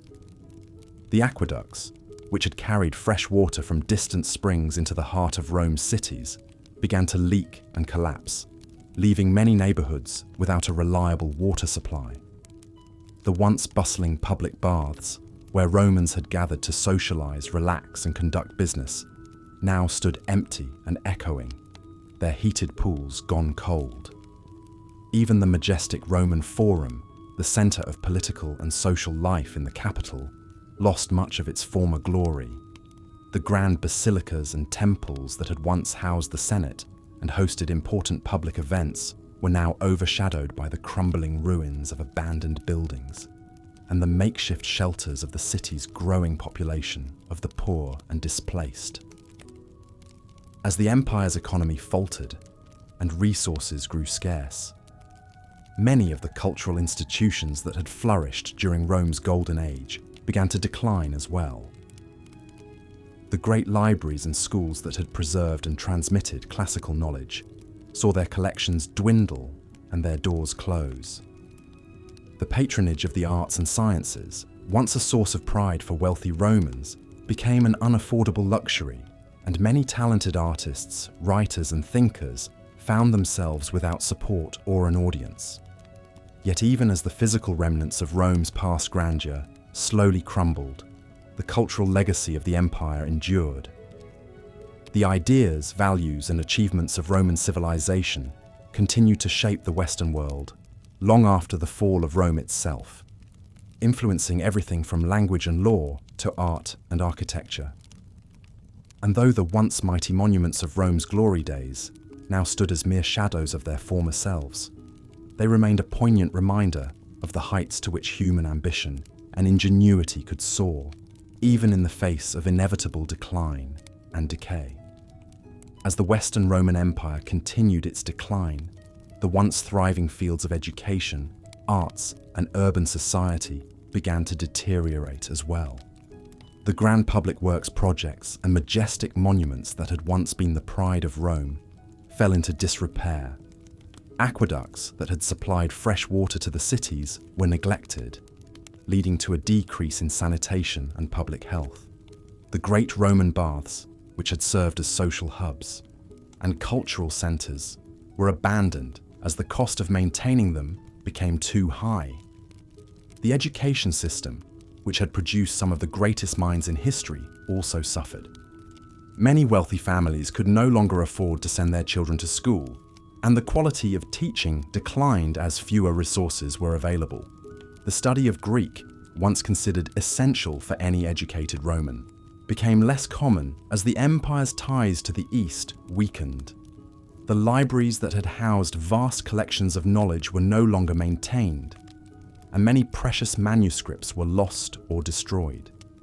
The arts, too, experienced a decline during this period.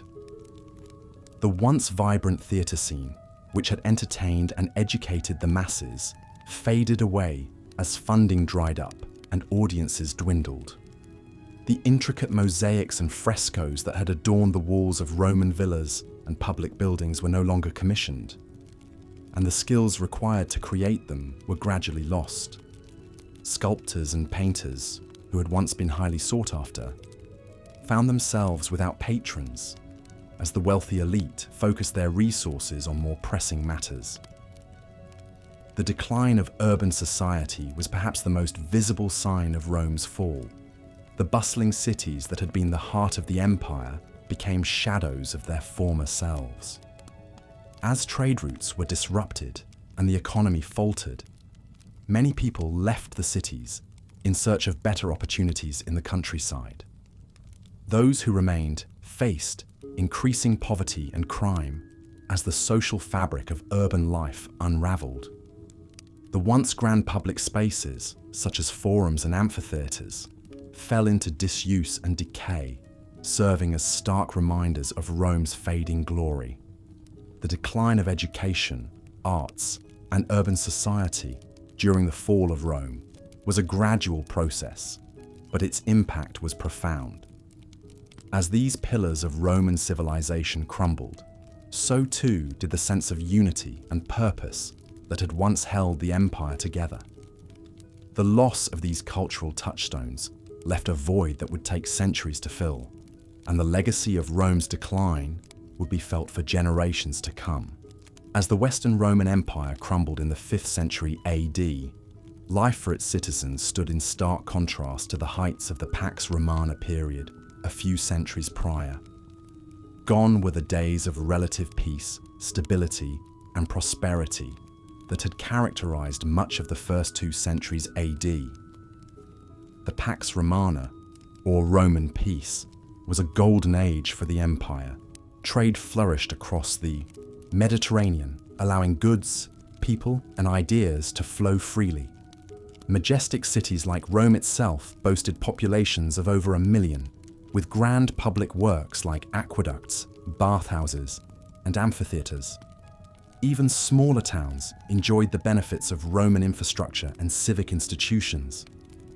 But by the late 400s, this world was but a fading memory.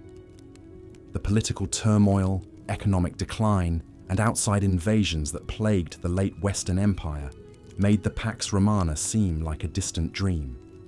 Cities that had once bustled with commerce and culture now lay in ruins or were shadows of their former selves. The elaborate road system and trade networks that knit the empire together fell into disrepair. Law and order broke down as central authority waned and local strongmen asserted control. It would have been hard for a Roman of the 5th century to believe that their civilization had once stretched from the British Isles to the Middle East and encompassed some 70 million people.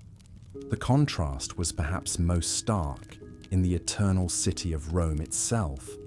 In the heyday of the Pax Romana, Rome was the largest and most splendid metropolis in the known world, a cosmopolitan capital adorned with majestic temples, palaces, public monuments and gardens. Its forums buzzed with political debate and philosophical discourse. Exotic goods from silk to spices flowed through its great markets. Lavish public spectacles entertained the masses.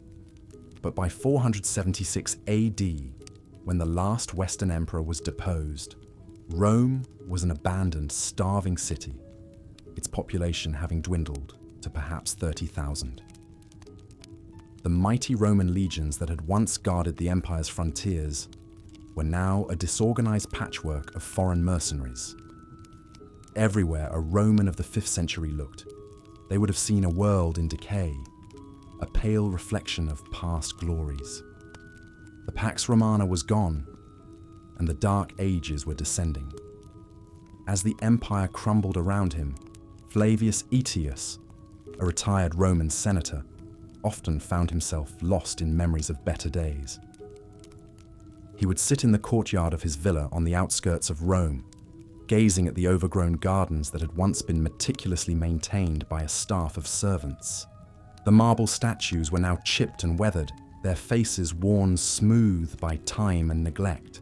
Flavius remembered the grand feasts he had hosted in his younger years, when his home was filled with the laughter and chatter of fellow senators, wealthy merchants, and distinguished guests from far-off lands. They would dine on succulent roasted meats, exotic fruits, and the finest wines, while discussing politics, philosophy, and the latest gossip from the imperial court. He thought back to the days when Rome was the center of the world, a shining beacon of civilization and power. The city's streets were lined with magnificent temples, bustling markets, and grand public buildings, adorned with intricate mosaics and towering columns. The Roman legions were feared and respected across the known world, their discipline and prowess in battle unmatched. But now, as Flavius sat in his quiet courtyard, the city he had once loved was a mere shadow of its former self. The streets were filled with the desperate and the destitute, refugees from the provinces seeking safety within the city walls, as barbarian tribes ravaged the countryside. Many of the grand buildings had fallen into disrepair, their once gleaming marble facades now stained and crumbling. The Senate, too, had lost much of its power and influence. The emperors of recent years had been weak and ineffectual, more concerned with their own pleasures and petty rivalries than with the welfare of the empire. Corruption and greed ran rampant, and the once mighty Roman legions struggled to defend the empire's borders against the relentless onslaught of barbarian invaders. As the sun began to set over the city, casting long shadows across the courtyard, Flavius sighed deeply. He knew that the Rome of his youth was gone, perhaps forever. The world was changing, and the empire he had once served so proudly was slowly crumbling from within. All he could do now was cling to his memories of better days, a bittersweet reminder of the glory and grandeur that had once been Rome's, and hope that somehow, someday, the eternal city might rise again from the ashes of its own decline.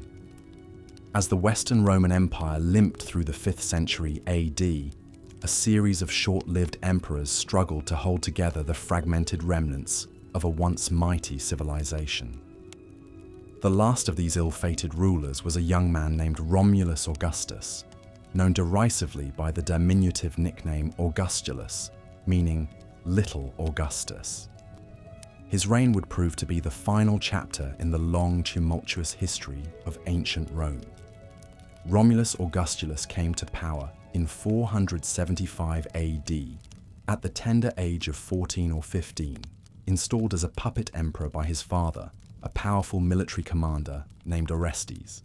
The boy ruler inherited an empire crumbling under the weight of economic decline, political instability, and relentless pressure from Germanic tribes encroaching on Roman territories. Despite his youth and inexperience, Romulus Augustulus faced the daunting task of governing an empire that had lost much of its former glory.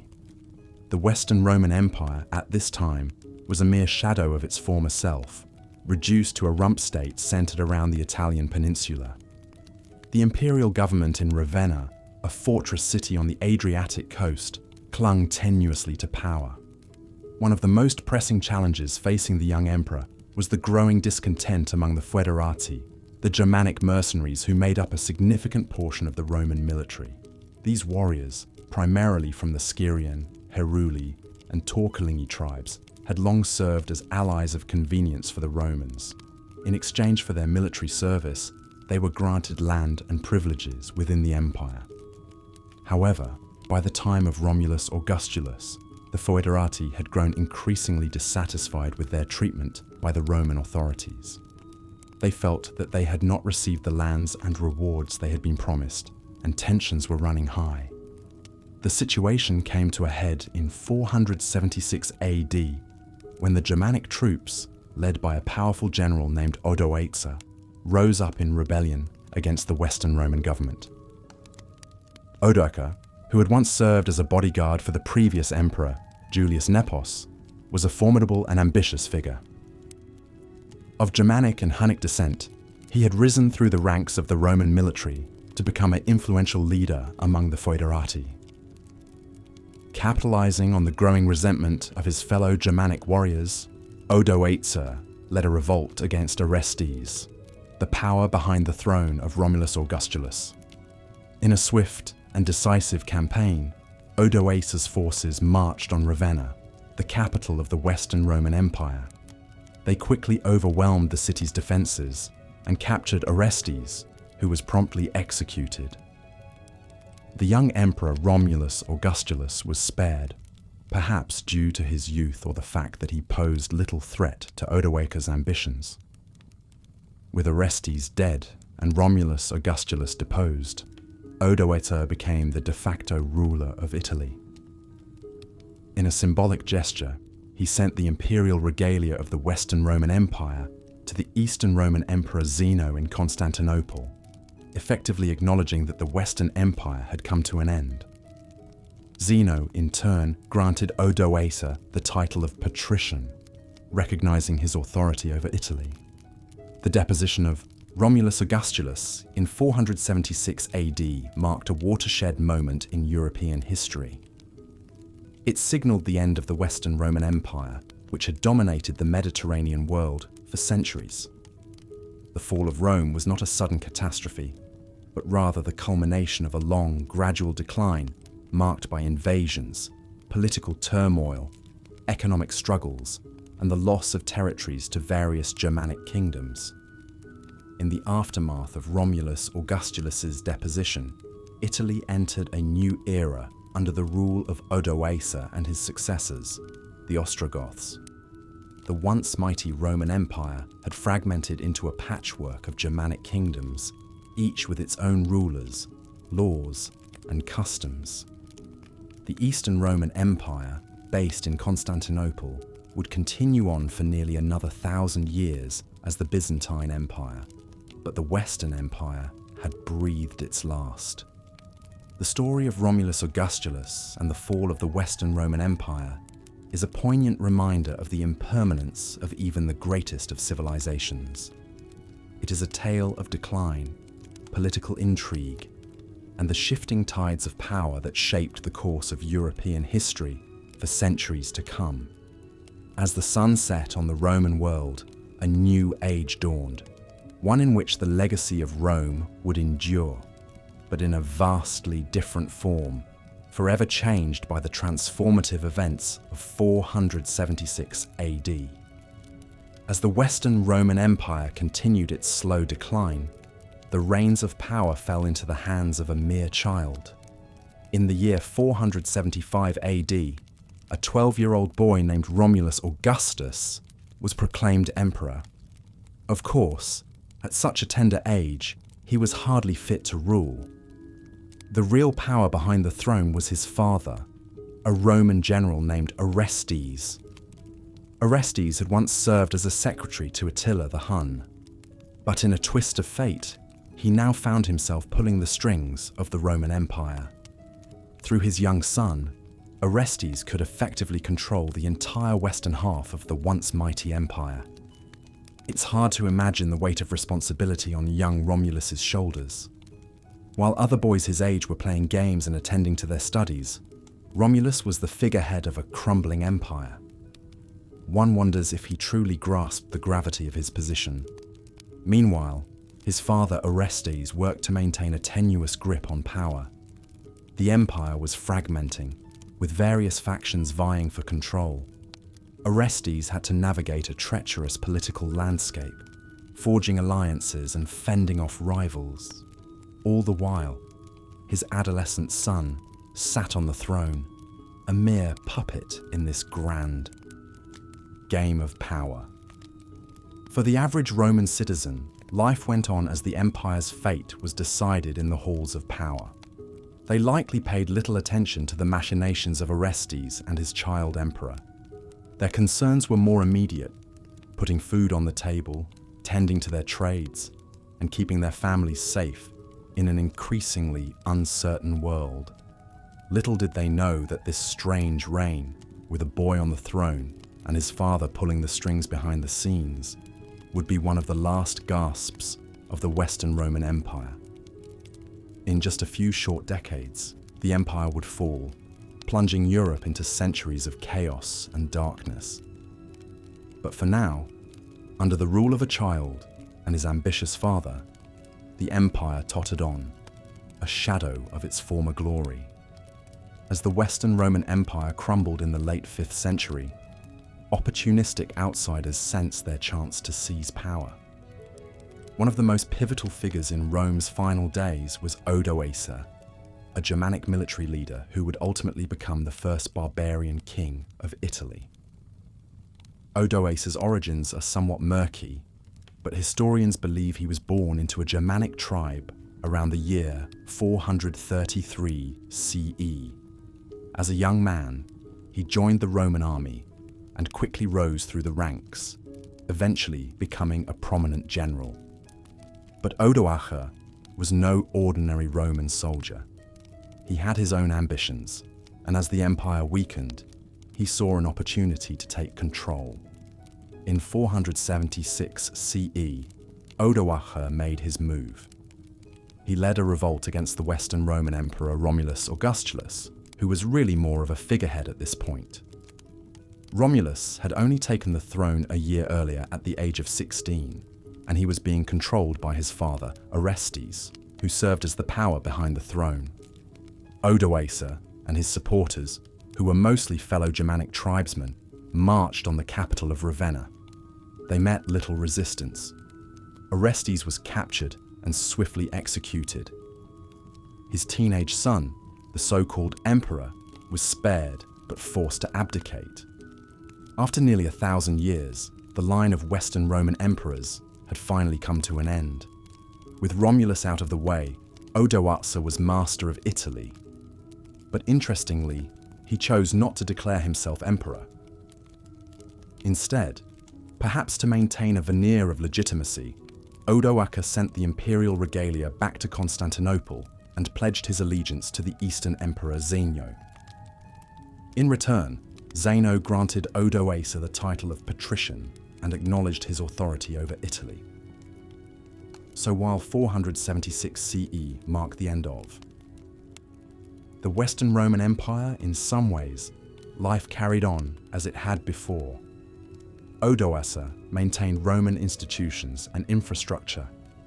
The Senate continued to meet, though its power was greatly diminished. Roman nobles kept their lands and wealth. For most common people in Italy, the transition from a weak emperor to a Germanic king had little day-to-day impact. Of course, this was still a time of tremendous upheaval and uncertainty. The once mighty Roman Empire had fractured into barbarian kingdoms. Trade networks were disrupted, cities shrank, and the old order faded. But thanks in part to Odoacer's relatively stable reign, the change was more gradual than it could have been. The Roman world was ending, but its legacy would endure for centuries to come. As the Western Roman Empire crumbled, a pivotal moment occurred in 476 AD that would come to symbolize its ultimate demise. The last Roman emperor, Romulus Augustulus, who had taken the throne at the young age of 16, found himself at the mercy of a barbarian general named Odoacer. In a turn of events that would have been unthinkable just a century prior, Odoacer deposed the young emperor, sending him into exile in Campania. This act, while seemingly just another in a long line of power struggles, carried with it a profound symbolic significance. For nearly 500 years, the city of Rome had been the heart of a vast empire, its emperor a figure of awe and reverence. But now, with a mere show of force, a barbarian commander had unseated an emperor and faced no significant resistance or repercussions. Odoacer, interestingly, did not claim the title of emperor for himself.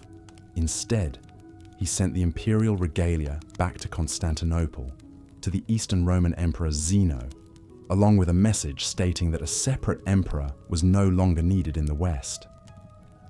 Zeno granted Odoacer the title of patrician and allowed him to rule Italy in the Eastern Empire's name.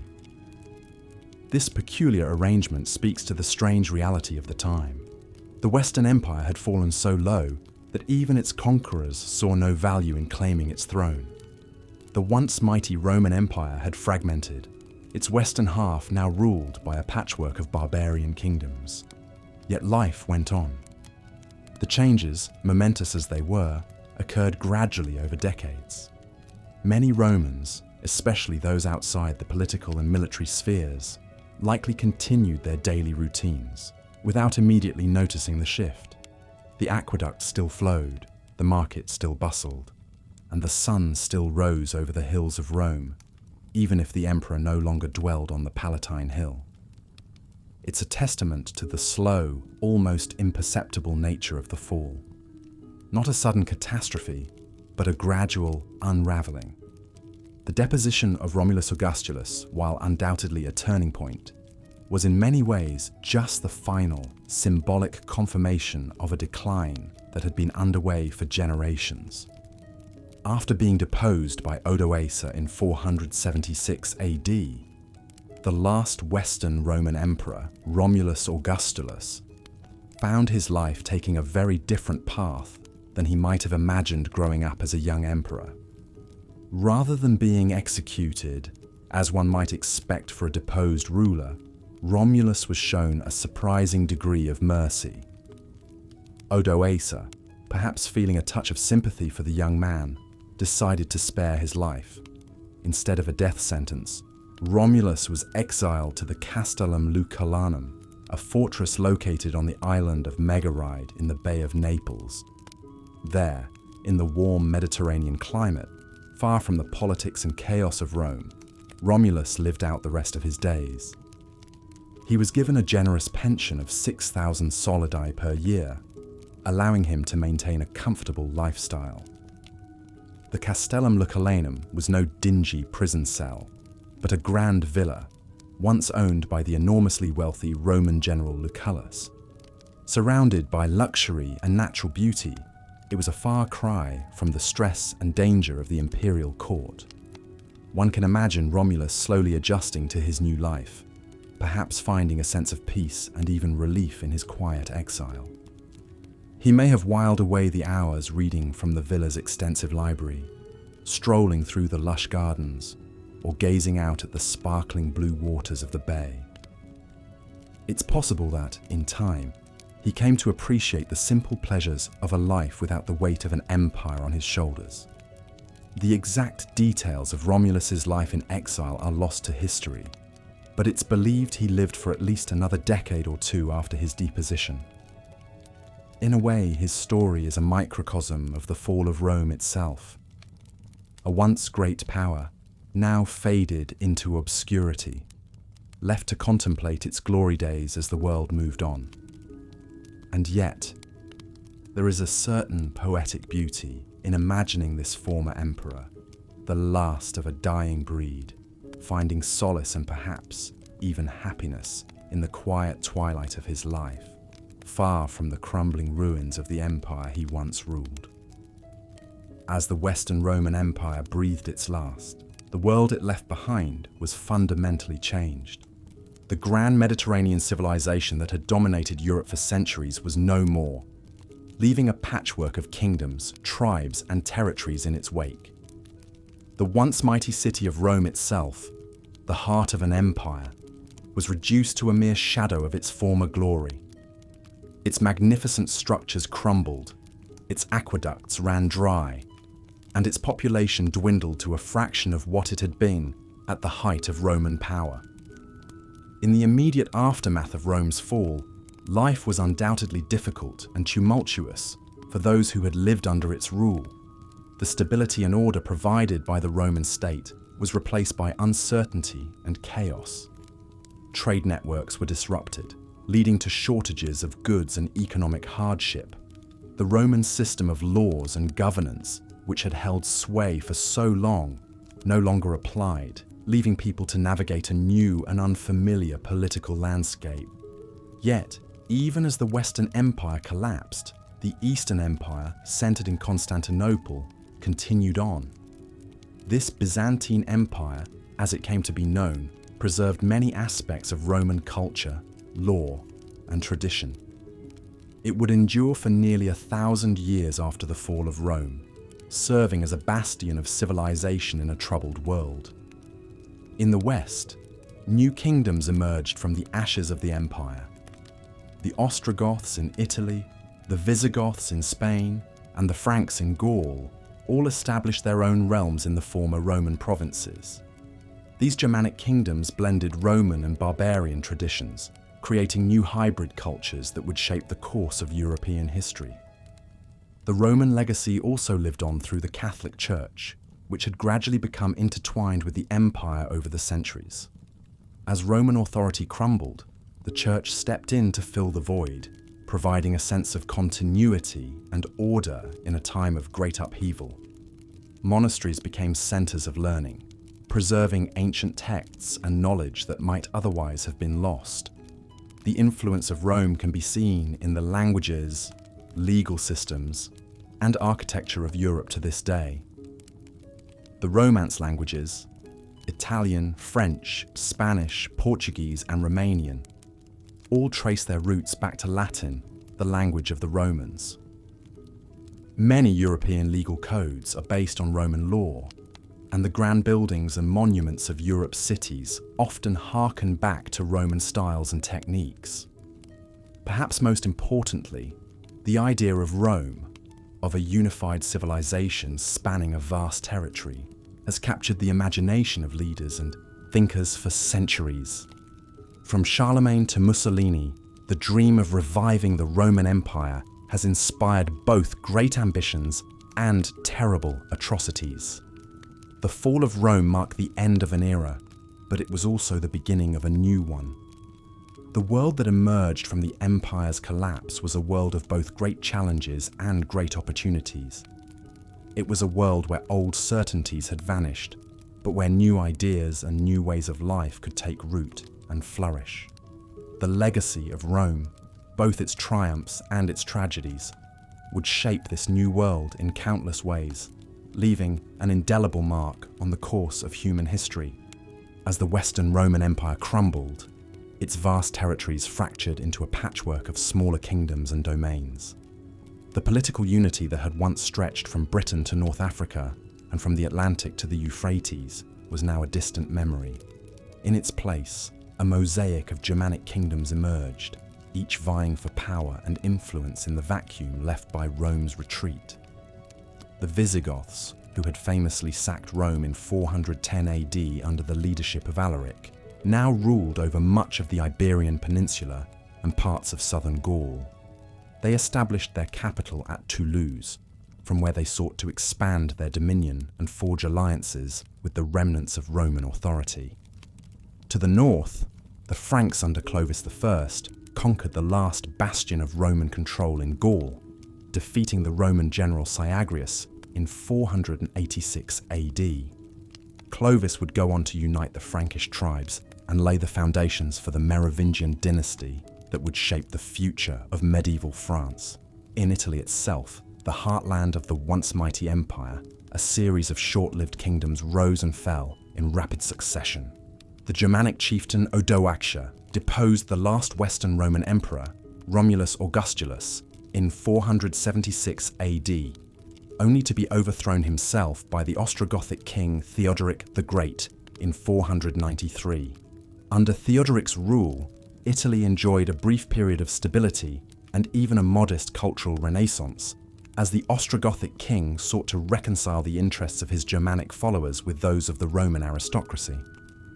But this fragile equilibrium would not last. In the 6th century, the Eastern Roman Empire, now firmly in the hands of the Byzantine emperors in Constantinople, sought to reassert its authority over the lost Western provinces. The Emperor Justinian V launched a series of military campaigns aimed at reconquering Italy and North Africa from the Germanic kingdoms. While initially successful, these wars ultimately drained the resources of the Byzantine Empire and left Italy devastated and depopulated. The political fragmentation of the Western Empire was not just a matter of shifting borders and dynastic struggles. It also had profound consequences for the everyday lives of the people who inhabited these lands. The complex system of Roman administration, with its provincial governors, tax collectors, and municipal councils, gradually gave way to a more localized and feudal form of governance. The old Roman aristocracy, where it survived, often found itself having to navigate the competing demands of barbarian kings and warlords, while the common people were left to fend for themselves in an increasingly uncertain and chaotic world. Yet even amidst this fragmentation, the legacy of Rome endured. The Germanic kingdoms that rose from the ashes of the Western Empire were themselves deeply influenced by Roman culture, law, and religion. Many of the barbarian kings sought to present themselves as the heirs of Rome, adopting imperial titles and trappings, and even issuing coins with their own likenesses in the style of Roman emperors. The Latin language, Roman legal codes, and the Christian faith continued to shape the cultural and intellectual life of the former imperial provinces, even as political control passed into new hands. The fall of the Western Empire was thus not so much a singular event, as it was a gradual process of transformation and adaptation. The political unity of Rome gave way to a new world order, one in which the barbarian kingdoms of the West would lay the foundations for the medieval world to come. And while the people of this age may have lived through times of great upheaval and uncertainty, they also bore witness to the birth of a new era, one that would carry forward the legacy of Rome, even as it charted its own unique course through history. Even as the Western Roman Empire crumbled, the Eastern Empire and the Catholic Church worked diligently to preserve Roman heritage and traditions. In the East, the Byzantine Empire carried on the legacy of Rome for nearly 1,000 years after the fall of the West. They maintained many of the political, legal, and cultural institutions that had defined Roman civilization for centuries. The Byzantine emperors saw themselves as the rightful successors to the Caesars of old, and they governed their lands according to Roman principles of law and administration. Meanwhile, the Catholic Church emerged as a bastion of Roman culture in the West. As the political structure of the Western Empire disintegrated, the Church stepped in to fill the void. Monasteries became centers of learning, where ancient texts were copied and preserved for future generations. Monks and scholars kept the Latin language alive, along with the works of great Roman authors like Cicero and Virgil. The Church also adapted many Roman customs and holidays, giving them new Christian meanings. The Roman festival of Saturnalia, for example, was transformed into the celebration of Christmas. In a sense, the Church became a spiritual empire that transcended political boundaries. It provided a sense of unity and continuity in a fragmented world, much as the Roman Empire had done in its heyday. Church leaders, particularly the Pope in Rome, wielded immense influence and authority. They often acted as mediators between warring kings and nobles, using their moral suasion to maintain a semblance of order and peace. The preservation of Roman heritage was not just a matter of nostalgia or academic interest. It had practical implications for the development of medieval Europe. Roman law, for instance, served as the foundation for many of the legal systems that emerged in the Middle Ages. The Justinian Code, compiled in the Byzantine Empire in the 6th century, became a model for law codes throughout Europe. Similarly, Roman architecture and engineering techniques were studied and emulated by medieval builders, resulting in magnificent structures like Gothic cathedrals. In many ways, the fall of Rome marked the end of an era. But thanks to the efforts of the Eastern Empire and the Catholic Church, the legacy of Rome lived on. It shaped the course of European history for centuries to come, even as new kingdoms and cultures rose from the ashes of the Western Empire. The preservation of Roman heritage ensured that the achievements of this great civilization would never be forgotten, even in the darkest of times. As the Western Roman Empire crumbled into the pages of history, its enduring legacy would shape European culture for centuries to come. The eternal city had cast a long shadow, and even in its absence, the world it left behind would forever bear its indelible mark. The Latin language, once the tongue of Rome's vast dominions, evolved and fragmented into the Romance languages we know today: Italian, French, Spanish, Portuguese, and Romanian. These linguistic descendants carried forward the echoes of Rome's voice in vocabulary, grammar, and idiom. Latin itself lived on as the language of scholarship and the Catholic Church, a testament to Rome's intellectual and spiritual impact. Roman law, with its emphasis on reason, justice, and the rights of citizens, set a standard that would inspire legal systems across Europe and beyond. The Justinian Code, compiled in the Eastern Roman Empire, became a foundational text for medieval and modern legal thought. From the English common law to the Napoleonic Code, Rome's legal legacy endured. In art and architecture, the classical forms and motifs of Rome remained the gold standard of beauty and sophistication long after the empire's fall. The Renaissance, born in the Italian city-states of the 15th century, was in many ways a rediscovery and reinterpretation of Roman culture. Artists and architects looked to the ruins of Rome for inspiration, seeking to recapture the grandeur and harmony of the ancient world. The idea of Rome itself as an eternal universal power would captivate the imaginations of generations to come. The Holy Roman Empire, though neither holy nor Roman nor much of an empire, sought to claim the mantle of Rome's legacy for itself. Charlemagne, the great Frankish king, was crowned emperor by the Pope in 800 AD, in a symbolic nod to Rome's enduring prestige. Even in the modern era, Rome's influence can still be felt. The classical education that shaped the minds of Europe's elite for centuries was steeped in the literature, history, and philosophy of ancient Rome. The founding fathers of the United States looked to the Roman Republic as a model for their fledgling nation, and the architecture of Washington, D.C. bears witness to that inspiration. In countless ways, large and small, the legacy of Rome endures. Though the empire itself fell, its spirit lived on, shaping the course of European history and culture in ways that still resonate to this day. As we drift off to sleep, we can dream of that eternal city, secure in the knowledge that its story and its influence will never truly fade away. As the Western Roman Empire crumbled in the late 5th century AD, an Italian monk named Paulus Orosius took it upon himself to chronicle the history of Rome from its founding up to his present day. Orosius was born in Braga, in what is now Portugal, around the year 385.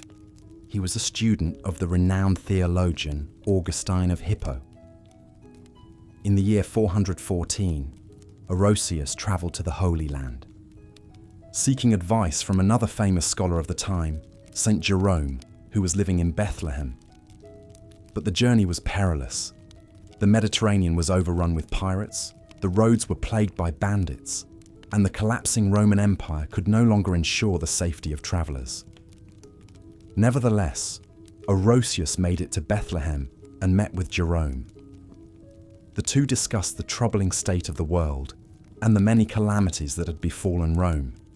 Jerome encouraged Orosius to write a history of the world from a Christian perspective, to show that the fall of Rome was not due to the rise of Christianity, as some pagans claimed, but rather due to the sins and moral failings of the Romans themselves.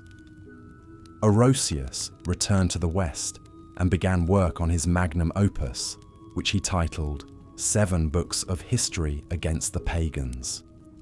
In it, he told the story of the world from the creation up to his own time, focusing especially on the history of Rome.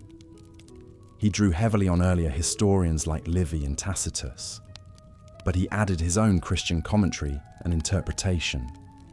Writing amidst the chaos and uncertainty of the empire's final years, Orosius painted a vivid picture of a world in turmoil. He described the sack of Rome by the Visigoths in 410, the first time the eternal city had fallen to a foreign enemy in 800 years. He recounted the many civil wars, plagues, famines, and natural disasters that had rocked the empire. And yet, through it all, Orosius saw the hand of God at work, guiding history towards its ultimate end. Orosius' work became widely read in the Middle Ages and helped shape the way medieval Christians understood the fall of Rome and the role of their faith in history. His tale is a poignant reminder of what it was like to live through the end of an era, watching as a once mighty civilization crumbled into dust. One can imagine the monk scribbling away by candlelight in his monastery cell, racing against time to finish his work before the light of Rome was extinguished forever. As the Western Roman Empire crumbled into fragments, the lives of Romans began to change in subtle but significant ways. The grand imperial administration that had once held sway over much of Europe and the Mediterranean was reduced to a patchwork of local powers. In the place of Roman governors, Germanic kings and warlords now ruled.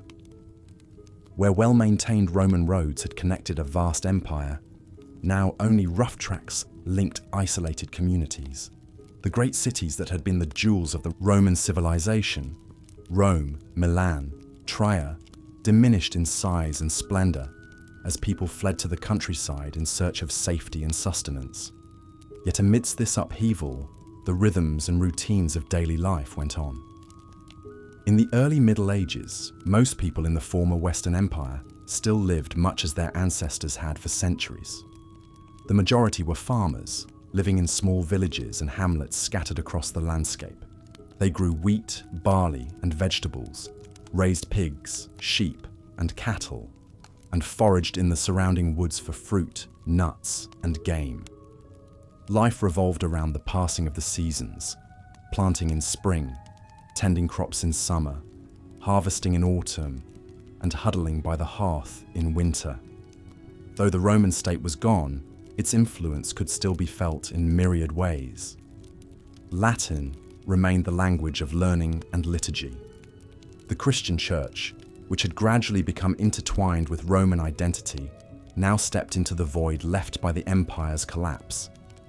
Bishops often took on the role of civic leaders, distributing alms to the poor and interceding with the new rulers on behalf of their flock.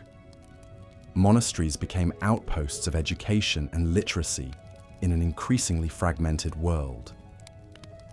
In the cities and towns that remained, artisans and craftsmen continued to ply their trades, though on a diminished scale.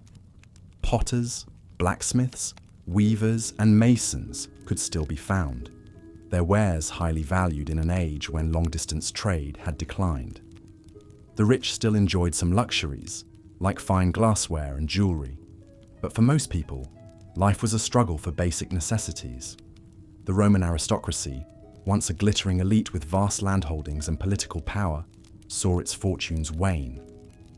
Some managed to preserve their status by cooperating with the Germanic invaders, serving as advisors or administrators. Others retreated to their country estates, living off the produce of the land and the labor of peasants.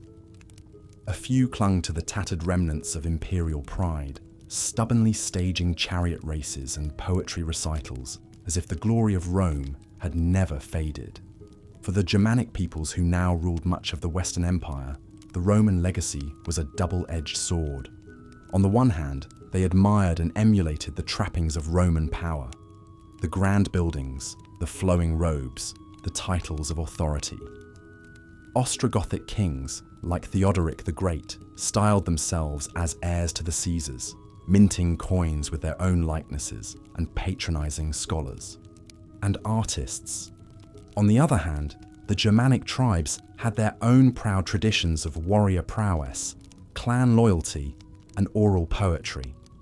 The synthesis of these two cultures, Roman and Germanic, would shape the future of Europe. as the years turned to decades and then centuries, the Western Roman Empire receded further into memory. The aqueducts and amphitheatres fell into disrepair. The statues and mosaics crumbled. Latin fractured into a babble of local dialects. Yet the idea of Rome, a universal civilization, a common identity, never entirely vanished. It would continue to inspire and haunt the European imagination for generations to come. As barbarian kingdoms rose from the ashes of the Western Roman Empire, the question of Roman identity took on new urgency. Many Romans now found themselves living under the rule of foreign kings, yet they strove to maintain their cultural traditions and way of life. In the early years of barbarian rule, this was a complex balancing act. On one hand, the new barbarian elite often sought to emulate aspects of Roman culture. They adopted Latin as the language of administration, minted coins with their own likenesses in the style of Roman emperors, and even wore togas as a sign of status. Some, like the Ostrogothic king Theodoric the Great, saw themselves as upholders of Roman civilization. Theodoric famously declared, "Let other kings seek to procure booty or the downfall of cities. Our purpose is, with God's help, to make our people happy." Under his rule, Romans continued to serve in high offices, and much of the old imperial bureaucracy remained in place. Yet there was no escaping that power had shifted. Romans had to adapt to their new circumstances. In many cases, prominent Roman families sought to forge ties with the ascendant barbarian aristocracy, whether through marriage alliances or by serving in their courts and armies. As time passed, the line between Roman and barbarian began to blur. Still, Romans strove to keep their heritage alive. The old senatorial elite, the most staunchly conservative group, did what they could to preserve the traditional Latin literature and learning. They hosted banquets with recitations of classical poetry and speeches celebrating the glories of Rome's past. Some even continued to wear the traditional toga at a time when most were adopting barbarian styles of dress, like trousers and tunics. In the privacy of their villas, many maintained the old Roman customs. It helped that the barbarians, as Christians, shared the same religion as the Romans. This allowed the church to endure as a bastion of Roman identity. Bishops assumed greater political roles under barbarian rule, often serving as representatives of the Roman population. Pope Gregory the Great, for instance, negotiated with the Lombard kings on behalf of Rome. Monasteries became refuges of Latin scholarship, preserving classical texts that might otherwise have been lost. Gradually, as the memory of imperial rule receded, Roman identity began to evolve. It became less about political allegiance to a distant emperor, and more about a shared cultural and religious heritage. Romans saw themselves as set apart by their ancient legacy and the depth of their Christian faith. This new Roman identity would serve as a foundation for the medieval world that emerged from the ruins of the Western Empire, an enduring reminder of the power and prestige of Rome, even after its fall. As the Western Roman Empire crumbled, a fascinating process of cultural exchange and societal evolution began to unfold. The once stark divide between Roman and Germanic peoples slowly blurred, giving rise to new blended communities and ways of life. In many areas, the transition was gradual, with elements of both cultures intermingling and adapting to the changing times. Germanic tribes, who had long been in contact with the Romans through trade, warfare, and even service in the Roman military, began to settle more permanently within the empire's borders. They brought with them their own traditions, laws, and customs, which slowly seeped into the fabric of Roman society. At the same time, many Germanic peoples were drawn to aspects of Roman culture, such as its advanced architecture, art, and religious practices. As the Western Empire's central authority waned, Local Roman leaders often formed alliances with Germanic chieftains to maintain stability and protect their interests. These alliances frequently involved intermarriage between Roman and Germanic nobles, further blurring the lines between the two cultures. The children born from these unions grew up straddling both worlds, comfortable with Roman and Germanic traditions alike. In the countryside, where the majority of the population lived, the blending of societies was even more pronounced. Germanic farmers and herders settled alongside their Roman counterparts, sharing knowledge and adapting to each other's agricultural practices. Over time, a new rural culture emerged, combining elements of both Roman and Germanic lifestyles. The evolution of language also reflected this gradual merging of societies. Latin, the language of the Romans, began to change as it absorbed Germanic words and phrases. This process would eventually give rise to the Romance languages, such as French, Spanish, and Italian, which still bear the marks of their Germanic influences to this day. However, the blending of Roman and Germanic cultures was not always a smooth or peaceful process. Tensions and conflicts arose as different groups vied for power and resources in the changing landscape of the Western Empire. Yet, despite these challenges, the gradual intermingling of these societies laid the foundation for the medieval world that would emerge from the ashes of Rome. As the Western Roman Empire crumbled into chaos, there was one institution that managed to not only survive, but grow in influence and importance during this tumultuous time: the Catholic Church. While cities burned, trade routes collapsed, and once mighty Rome faded into a mere shadow of its former glory, the Church remained a bastion of stability. It provided both spiritual guidance and very practical support to the people. In many ways, the Church gradually took on roles and responsibilities that had previously been the domain of the imperial government. As the complex Roman bureaucracy broke down and social services disappeared, bishops and priests often stepped in to fill the void. They coordinated famine relief in their dioceses, distributing food to the hungry. They oversaw the ransoming of captives taken in the chaos of barbarian raids. And perhaps most importantly, they simply offered hope and counsel to their often frightened and disoriented flock. The Church was one of the few remaining sources of literacy and education in a rapidly darkening world. Monasteries, which began springing up throughout Western Europe, became vital centers of learning. Monk scribes painstakingly copied and preserved many of the classic texts of antiquity, the writings of Aristotle, Plato, Virgil, and so many others. In their scriptoriums, bent over parchment for hours on end, these men meticulously transcribed knowledge that might have otherwise been lost forever in the destruction of the Roman world. It's hard to overstate how intellectually impoverished Western Europe would have been if not for the efforts of the Church. Through the diligent work of monasteries, the light of learning continued to flicker, even if it had dimmed substantially from the days when Rome was at its height. In a very real sense, the Church was the guardian of the classical heritage, keeping it alive until Europe could emerge from the dark ages that followed Rome's fall. So while the empire that had once stretched from Syria to Britain crumbled away, the Church endured. It was a source of continuity, a link to the past, even as the world changed dramatically.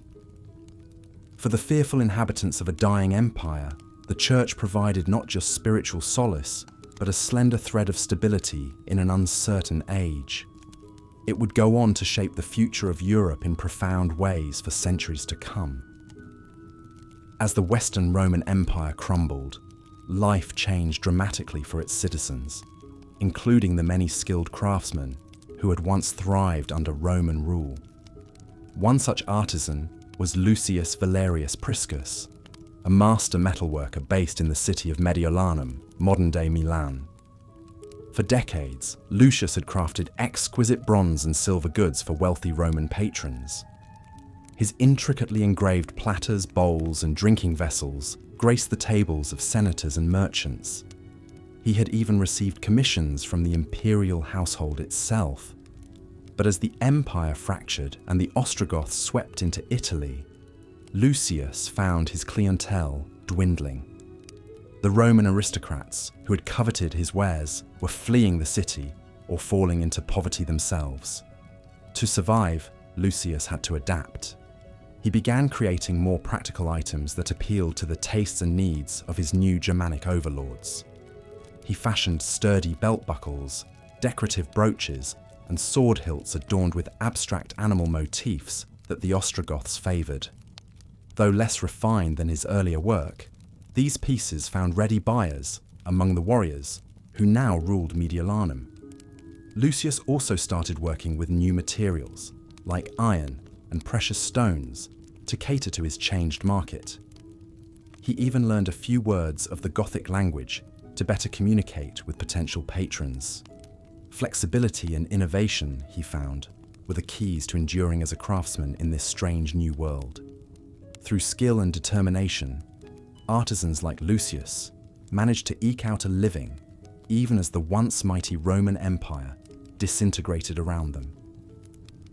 They became a bridge between the vanishing classical world and the emerging medieval one, passing down techniques to apprentices who would, in turn, adapt them to the needs of future generations. In this way, the legacy of Roman craftsmanship endured long after Rome itself had fallen. As the Western Roman Empire gasped its final breaths, life for its inhabitants was irrevocably changed. The once mighty civilization that had stretched from Britain to North Africa, from the Atlantic to the Euphrates, had crumbled under the weight of its own decadence, corruption, and the relentless assaults of barbarian invaders. The grand cities that had been the jewels of the empire, Rome, Carthage, Alexandria, were shadows of their former selves, their populations dwindling, their monuments falling into disrepair. For the average Roman citizen, the collapse of the empire meant the end of a way of life that had endured for centuries. The complex system of trade and commerce that had once bound the far-flung provinces together had unraveled, leaving many struggling to find the basic necessities of life. The once ubiquitous Roman legions, which had maintained order and security throughout the empire, had disbanded or been defeated, leaving the populace at the mercy of marauding barbarian bands. Yet even amidst this chaos and uncertainty, life went on. Farmers continued to till their fields, artisans plied their trades, and families raised their children. The old pagan gods may have been abandoned in favor of the Christian god, but the rhythms of daily life remained much the same. In the countryside, the great villas of the aristocracy fell into ruin, but the peasants who had once worked the land as tenants or slaves now found themselves free to farm their own small plots. In the cities, the collapse of central authority led to the rise of local strongmen and bishops who took on the role of protectors and administrators. The great public works of the empire, the aqueducts, the baths, the amphitheatres, fell into disuse and decay, but new, more modest buildings arose to take their place, often constructed from the very stones of the old. The fall of Rome was not a single, cataclysmic event, but a slow, painful unravelling that played out over centuries. For those who lived through it, it must have seemed like the end of the world. But as the dust settled and the barbarian kingdoms established themselves on the ruins of the old empire, a new world began to take shape. The old ways were gone, but life, as it always does, found a way to go on. And though the Western Roman Empire was no more, its legacy, in its laws, its language, its art and architecture, would endure, shaping the course of Western civilization for centuries to come. As the Western Roman Empire entered its final century, the once mighty civilization found itself beset by an array of challenges that would ultimately prove insurmountable. The slow decline, which had begun centuries earlier, was now accelerating at an alarming pace. A series of key events, each one a blow to Rome's stability and prestige, marked the inexorable path towards the empire's collapse. The sacking of Rome by the Visigoths in 410 AD sent shockwaves throughout the empire. The Eternal City, long considered impregnable, had fallen to the barbarian hordes. This event shattered the illusion of Rome's invincibility and exposed the growing weakness at the heart of the empire. As the Visigoths marched through the streets, looting and burning, the citizens of Rome watched in horror as their world crumbled around them. In the decades that followed, the empire was further weakened by a series of internal struggles and external threats. The rise of powerful Germanic tribes, such as the Vandals and the Ostrogoths, put increasing pressure on Rome's borders. These tribes, once content to serve as mercenaries in the Roman army, now sought to carve out their own kingdoms from the failing empire's territory. The political instability within Rome itself only exacerbated the problem. A succession of weak and ineffective emperors, often mere puppets of the military or powerful aristocratic families, failed to provide the strong leadership the empire so desperately needed. Corruption and infighting among the ruling classes further eroded the foundations of Roman society, leaving it vulnerable to attack from without and decay from within. As the empire's borders continued to shrink and its economy faltered, the once vibrant cities of the Roman world began to decline. Trade routes were disrupted, leading to shortages of essential goods and a general decline in living standards. The wealthy elite retreated to their fortified villas, leaving the urban poor to fend for themselves in increasingly squalid and dangerous conditions. The final blow came in 476 AD, when the last Western Roman emperor, Romulus Augustulus, was deposed by the Germanic general Odoacer. This event, though more symbolic than practical, marked the official end of the Western Roman Empire. The once mighty civilization that had dominated the Mediterranean world for centuries had finally succumbed to the forces of history, leaving behind a legacy that would shape the course of European civilization for centuries to come. As the Western Roman Empire spiraled into its final decline, the lives of average Romans were profoundly impacted by the turbulent times they found themselves in. The once mighty empire that had brought relative peace, stability, and prosperity to the Mediterranean world for centuries was crumbling before their eyes. For many, the slow collapse meant a gradual erosion of the social order and infrastructure they had long taken for granted. The complex trade networks that supplied Roman cities with grain, olive oil, and other essential goods faced increasing disruptions. Prices rose as availability dwindled, making it harder for ordinary citizens to make ends meet. At the same time, the empire's weakening grasp on its frontier territories left its borders increasingly vulnerable to raids by hostile tribes. In the countryside, farmers and villagers lived under the constant threat of barbarian incursions. Some quietly paid off the invaders to be left in peace. Others abandoned their homes and sought refuge behind city walls, straining urban resources. Even in Rome itself, the decline could be felt in myriad ways. The city's magnificent public buildings and monuments, once a source of civic pride, began to fall into disrepair as funds for their upkeep evaporated. The great public spectacles at the Colosseum that had long entertained the masses grew less frequent and less grand. As the Western Empire's once formidable military machine deteriorated, average Romans could no longer count on the protection of the legions. In some areas, local warlords and strongmen filled the vacuum, offering security in exchange for loyalty. The social fabric frayed as traditional Roman institutions withered. Yet life went on. In the face of an uncertain future, many Romans clung to the rhythms and routines of daily life, tending to their fields and shops, gathering at the public baths, and worshipping their gods. Even as their world slowly crumbled around them, They adapted and endured as best they could, not knowing that they were living through the end of an era. As the Western Roman Empire crumbled into the pages of history, its legacy and lessons would echo through the ages, shaping the course of later civilizations in profound ways. The fall of Rome was not just the end of an era, but the beginning of a new chapter in human history, one that would see the rise of new powers, the birth of new ideas, and the forging of new identities. For the peoples of Europe, the fall of Rome marked the dawn of the Middle Ages, a time of great change and upheaval. In the absence of a centralized Roman authority, new kingdoms and empires would emerge, each seeking to fill the void left by the fallen empire.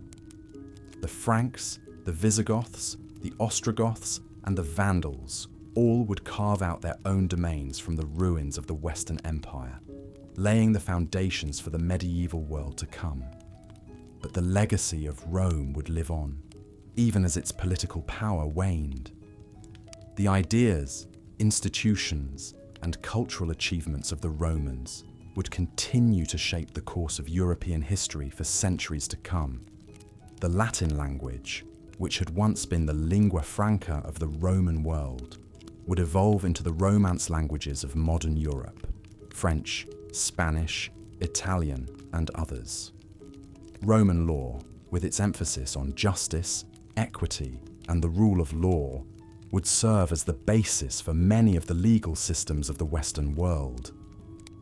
And the Christian religion, which had once been a small persecuted sect within the Roman Empire, would become the dominant faith of Europe, shaping the spiritual and moral landscape of the continent for generations to come.